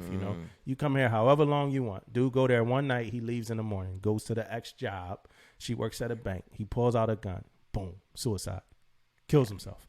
Right? If you ain't see this movie yet, I'm sorry. But these are all spoilers. This movie came out in 2017. So he kills himself. So now you got the 2 friends. Remember they went hunting, and the one dude couldn't even go. Like he didn't have his glasses, the infrared glass or whatever. The night vision goggles, he didn't have them. Yeah. So he didn't never leave, but the dude thought he was out there. He's like, yo, what was you doing, man? I could have killed you out there. He's like, I wasn't even out there, man. So then he started to realize, man, I got PTSD. Now, kind of where I stopped the movie at was when they were at the VA and you got a packed room. This, before COVID, of course, but you got a packed room, like lobby area, waiting area at the VA, and they trying to get service. It's like 90 dudes out there. You got dudes with fluid coming out their bodies, bags, colostomy, all types of stuff, right? Yeah. And the lady's like, yo, it's going to be a 9-month. You're backed up for 9 months. She's like, it's a non, after we get you signed in for the support. Well, before then, let me get in before then real quick. They walked past one of his high ranking officers saw him and his boy at the VA. He was like, hey, what y'all doing here? And he was like, we signing up for services. And the dude said, you were my hammer out there. Don't let these young guys see you like this or whatever. It would make the service look bad. I was like, yo, that's what that crazy. even means. Shit. Yeah, That's I remember crazy. that part too. Yeah. Right? So that pissed them off. So now they back to the waiting room. They in the waiting area. And she's like 9 months. He's like, yo, do you really think they got this much time? They gotta wait 9 months to even begin to start getting help. You know, that first meeting ain't nothing. Yeah. And I remember one of my junior sellers, talking to me like, hey, just pass the ball until somebody say they're gonna be responsible, and then we're waiting still. That's a problem. Yeah. You know what I'm saying? So the lady jumped up to help, but that's where I'm at in the movie. So far so good. It's about a real thing. I could feel it. Some of the things with the wife, I really feel like she's trying to connect with him, but can't. I think my wife was really feeling it. My wife is one that looks at like coming back from deployment as a new thing, and she was looking at certain things. There's been a couple things that she changed while I was gone, and I'm like, she's like, yeah, I don't do that no more, But I'm like, yo, these are like lifestyle changes that now, and I got it, So it's relatable, and we like it so far. We'll finish it. And then also on top of that though, when he first get home too, he's trying to though. Like they both are really like trying to connect with each other. It's just hard, man. But the name of that, remember he tried to make the pancake? Yeah. Then it found out for the what? daughter? Yeah. She don't like chocolate. She don't like no chocolate. More. Yeah. She hates crazy. It. She called him like a dodo bird or something. Yeah. It's crazy. The name of the song I was talking about earlier is from Bruce Springsteen, man. It's called Freedom Cadence. So it goes along with that movement. It was a big song during that time, man. Yeah. It was associated with yeah. So right now, midway through, I got the movie at like a 3.5 to a 4. It's good so far. It's good. 3.5 is not bad. 3.5 is it's good. It's good. 1.5 away from 5. Yeah. So I'm probably around the same way. And it's a lot of and again, I kind of relate to that too. I've all heard stories, you know what I mean, about stuff, people going over there and PTSD and all that stuff. So I kind of relate more to it. That's why I'm giving it like a 4 also. Because I kind of can relate to it, man. And the stories they telling and coming from deployments and coming from doing things and coming back, I just relate to the movie a little bit. Yeah, it's a current story. It's relevant to now. Yeah. It's relevant to right now. It's relevant to just everybody coming back from Afghanistan and stuff like that. It's relevant to us talking about vets with PTSD regarding Afghanistan and stuff like that. So we'll put all the resources and stuff like that in the podcast as well, in the description of the podcast. Yeah. So the last thing I got here is something that I went over when I was in school for expanded operational stress control, and somebody recommended a book. The book is called Nonviolent Communication, A Language of Life, Life-Changing Tools for Healthy Relationships, Nonviolent Communication Guides by Marshall B. Rosenberg, PhD, right? And then Deepak Chopra does the forward for the book. Real good book. Always, me and my wife, she practices. I didn't know this, but when I started talking to her about the book, she was like, yeah, I read that a while ago. And I learned so much about her from just knowing that she read that book. Yeah. I realized why she words certain things certain ways and stuff like that. So nonviolent communication is kind of getting into explaining how you feel about something, vice what you think about something, or being so forward and how somebody wronged you.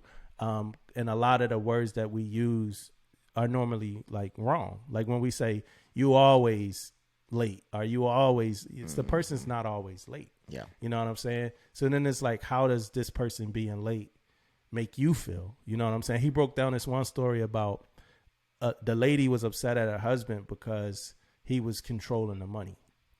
And he's like, well, what are you upset about?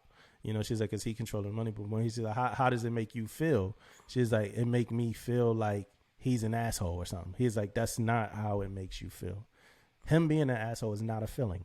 How does it make you feel? You know what I'm saying? Mm-hmm. So it's about just communicate. The other last little story from that was he went to a job. The employees, they were talking about the manager. And the manager, he talked too much at the meetings. He talked too much at the meetings. That's pretty much it. He always went off topics. The meetings last way too long. And he's like, they was like, well, you know, why do you think he does that? It is like, because he's an asshole. He just want to talk. Well, how does it make you feel? It just make us feel like he just want. So he broke it down to them. It finally came out that what they thought was that he spent too much time about these other topics that he don't get to the important stuff about, you know, the job. Yeah. So he's like, all right, let's call him in. Let's bring him in. So they brought him in. He said he quickly realized like that their feelings were legit. Like the dude was going off like, yeah, when I was in Vietnam. And he's like, so he quickly saw, he was like, but they were bringing them in so they could talk to them, right? So he said, instead of them saying something, he started to see them snickering and putting their head down, shaking their heads, and just letting them go. So he was like, enough of this. We came here for a reason. We came here so that y'all could communicate how y'all feel. And then he was like, so go ahead. And he's like, you know, it's like, well, we feel like you talk too much. He was like, y'all just reverted right back to the same thing again. Mm-hmm. You know, so they was able to explain to him what happened, how it affected them, and what the problem was or whatever. And he was actually able to change because he understood what the problem was. Yeah. So it was considered to be nonviolent communication where you didn't attack somebody to try to get them to change or when it come to explaining something. So really good book. I would suggest it for everybody. I probably would suggest to get the book and actually read it because the audio book, what I do, the dude got a real smooth voice. You know what I'm saying? And it was cool for me at first. Like, yo, this dude, real smooth, real cool dude. But after about 3 hours of an audio book, you know, you start to, this voice a little bit too smooth. Yeah. You know what I'm saying? I don't need this dude talking to me. Yeah. At this time of day, it just make me want to go lay down. Yeah, go to sleep. You know what I'm saying? Yeah. Yeah. So that was the book, Nonviolent Communication, The Language of Life. That was the book, and I mean, this was the episode. Yeah, man. Good episode, man. I hope we put a lot of good information out there, man. Make sure you guys keep an update, you know, man, on all the messages that's coming out. Keep yourself current. Remember this, knowledge is power, man. So knowledge is power. So make sure you guys up to date on everything. Bye-bye. Pose.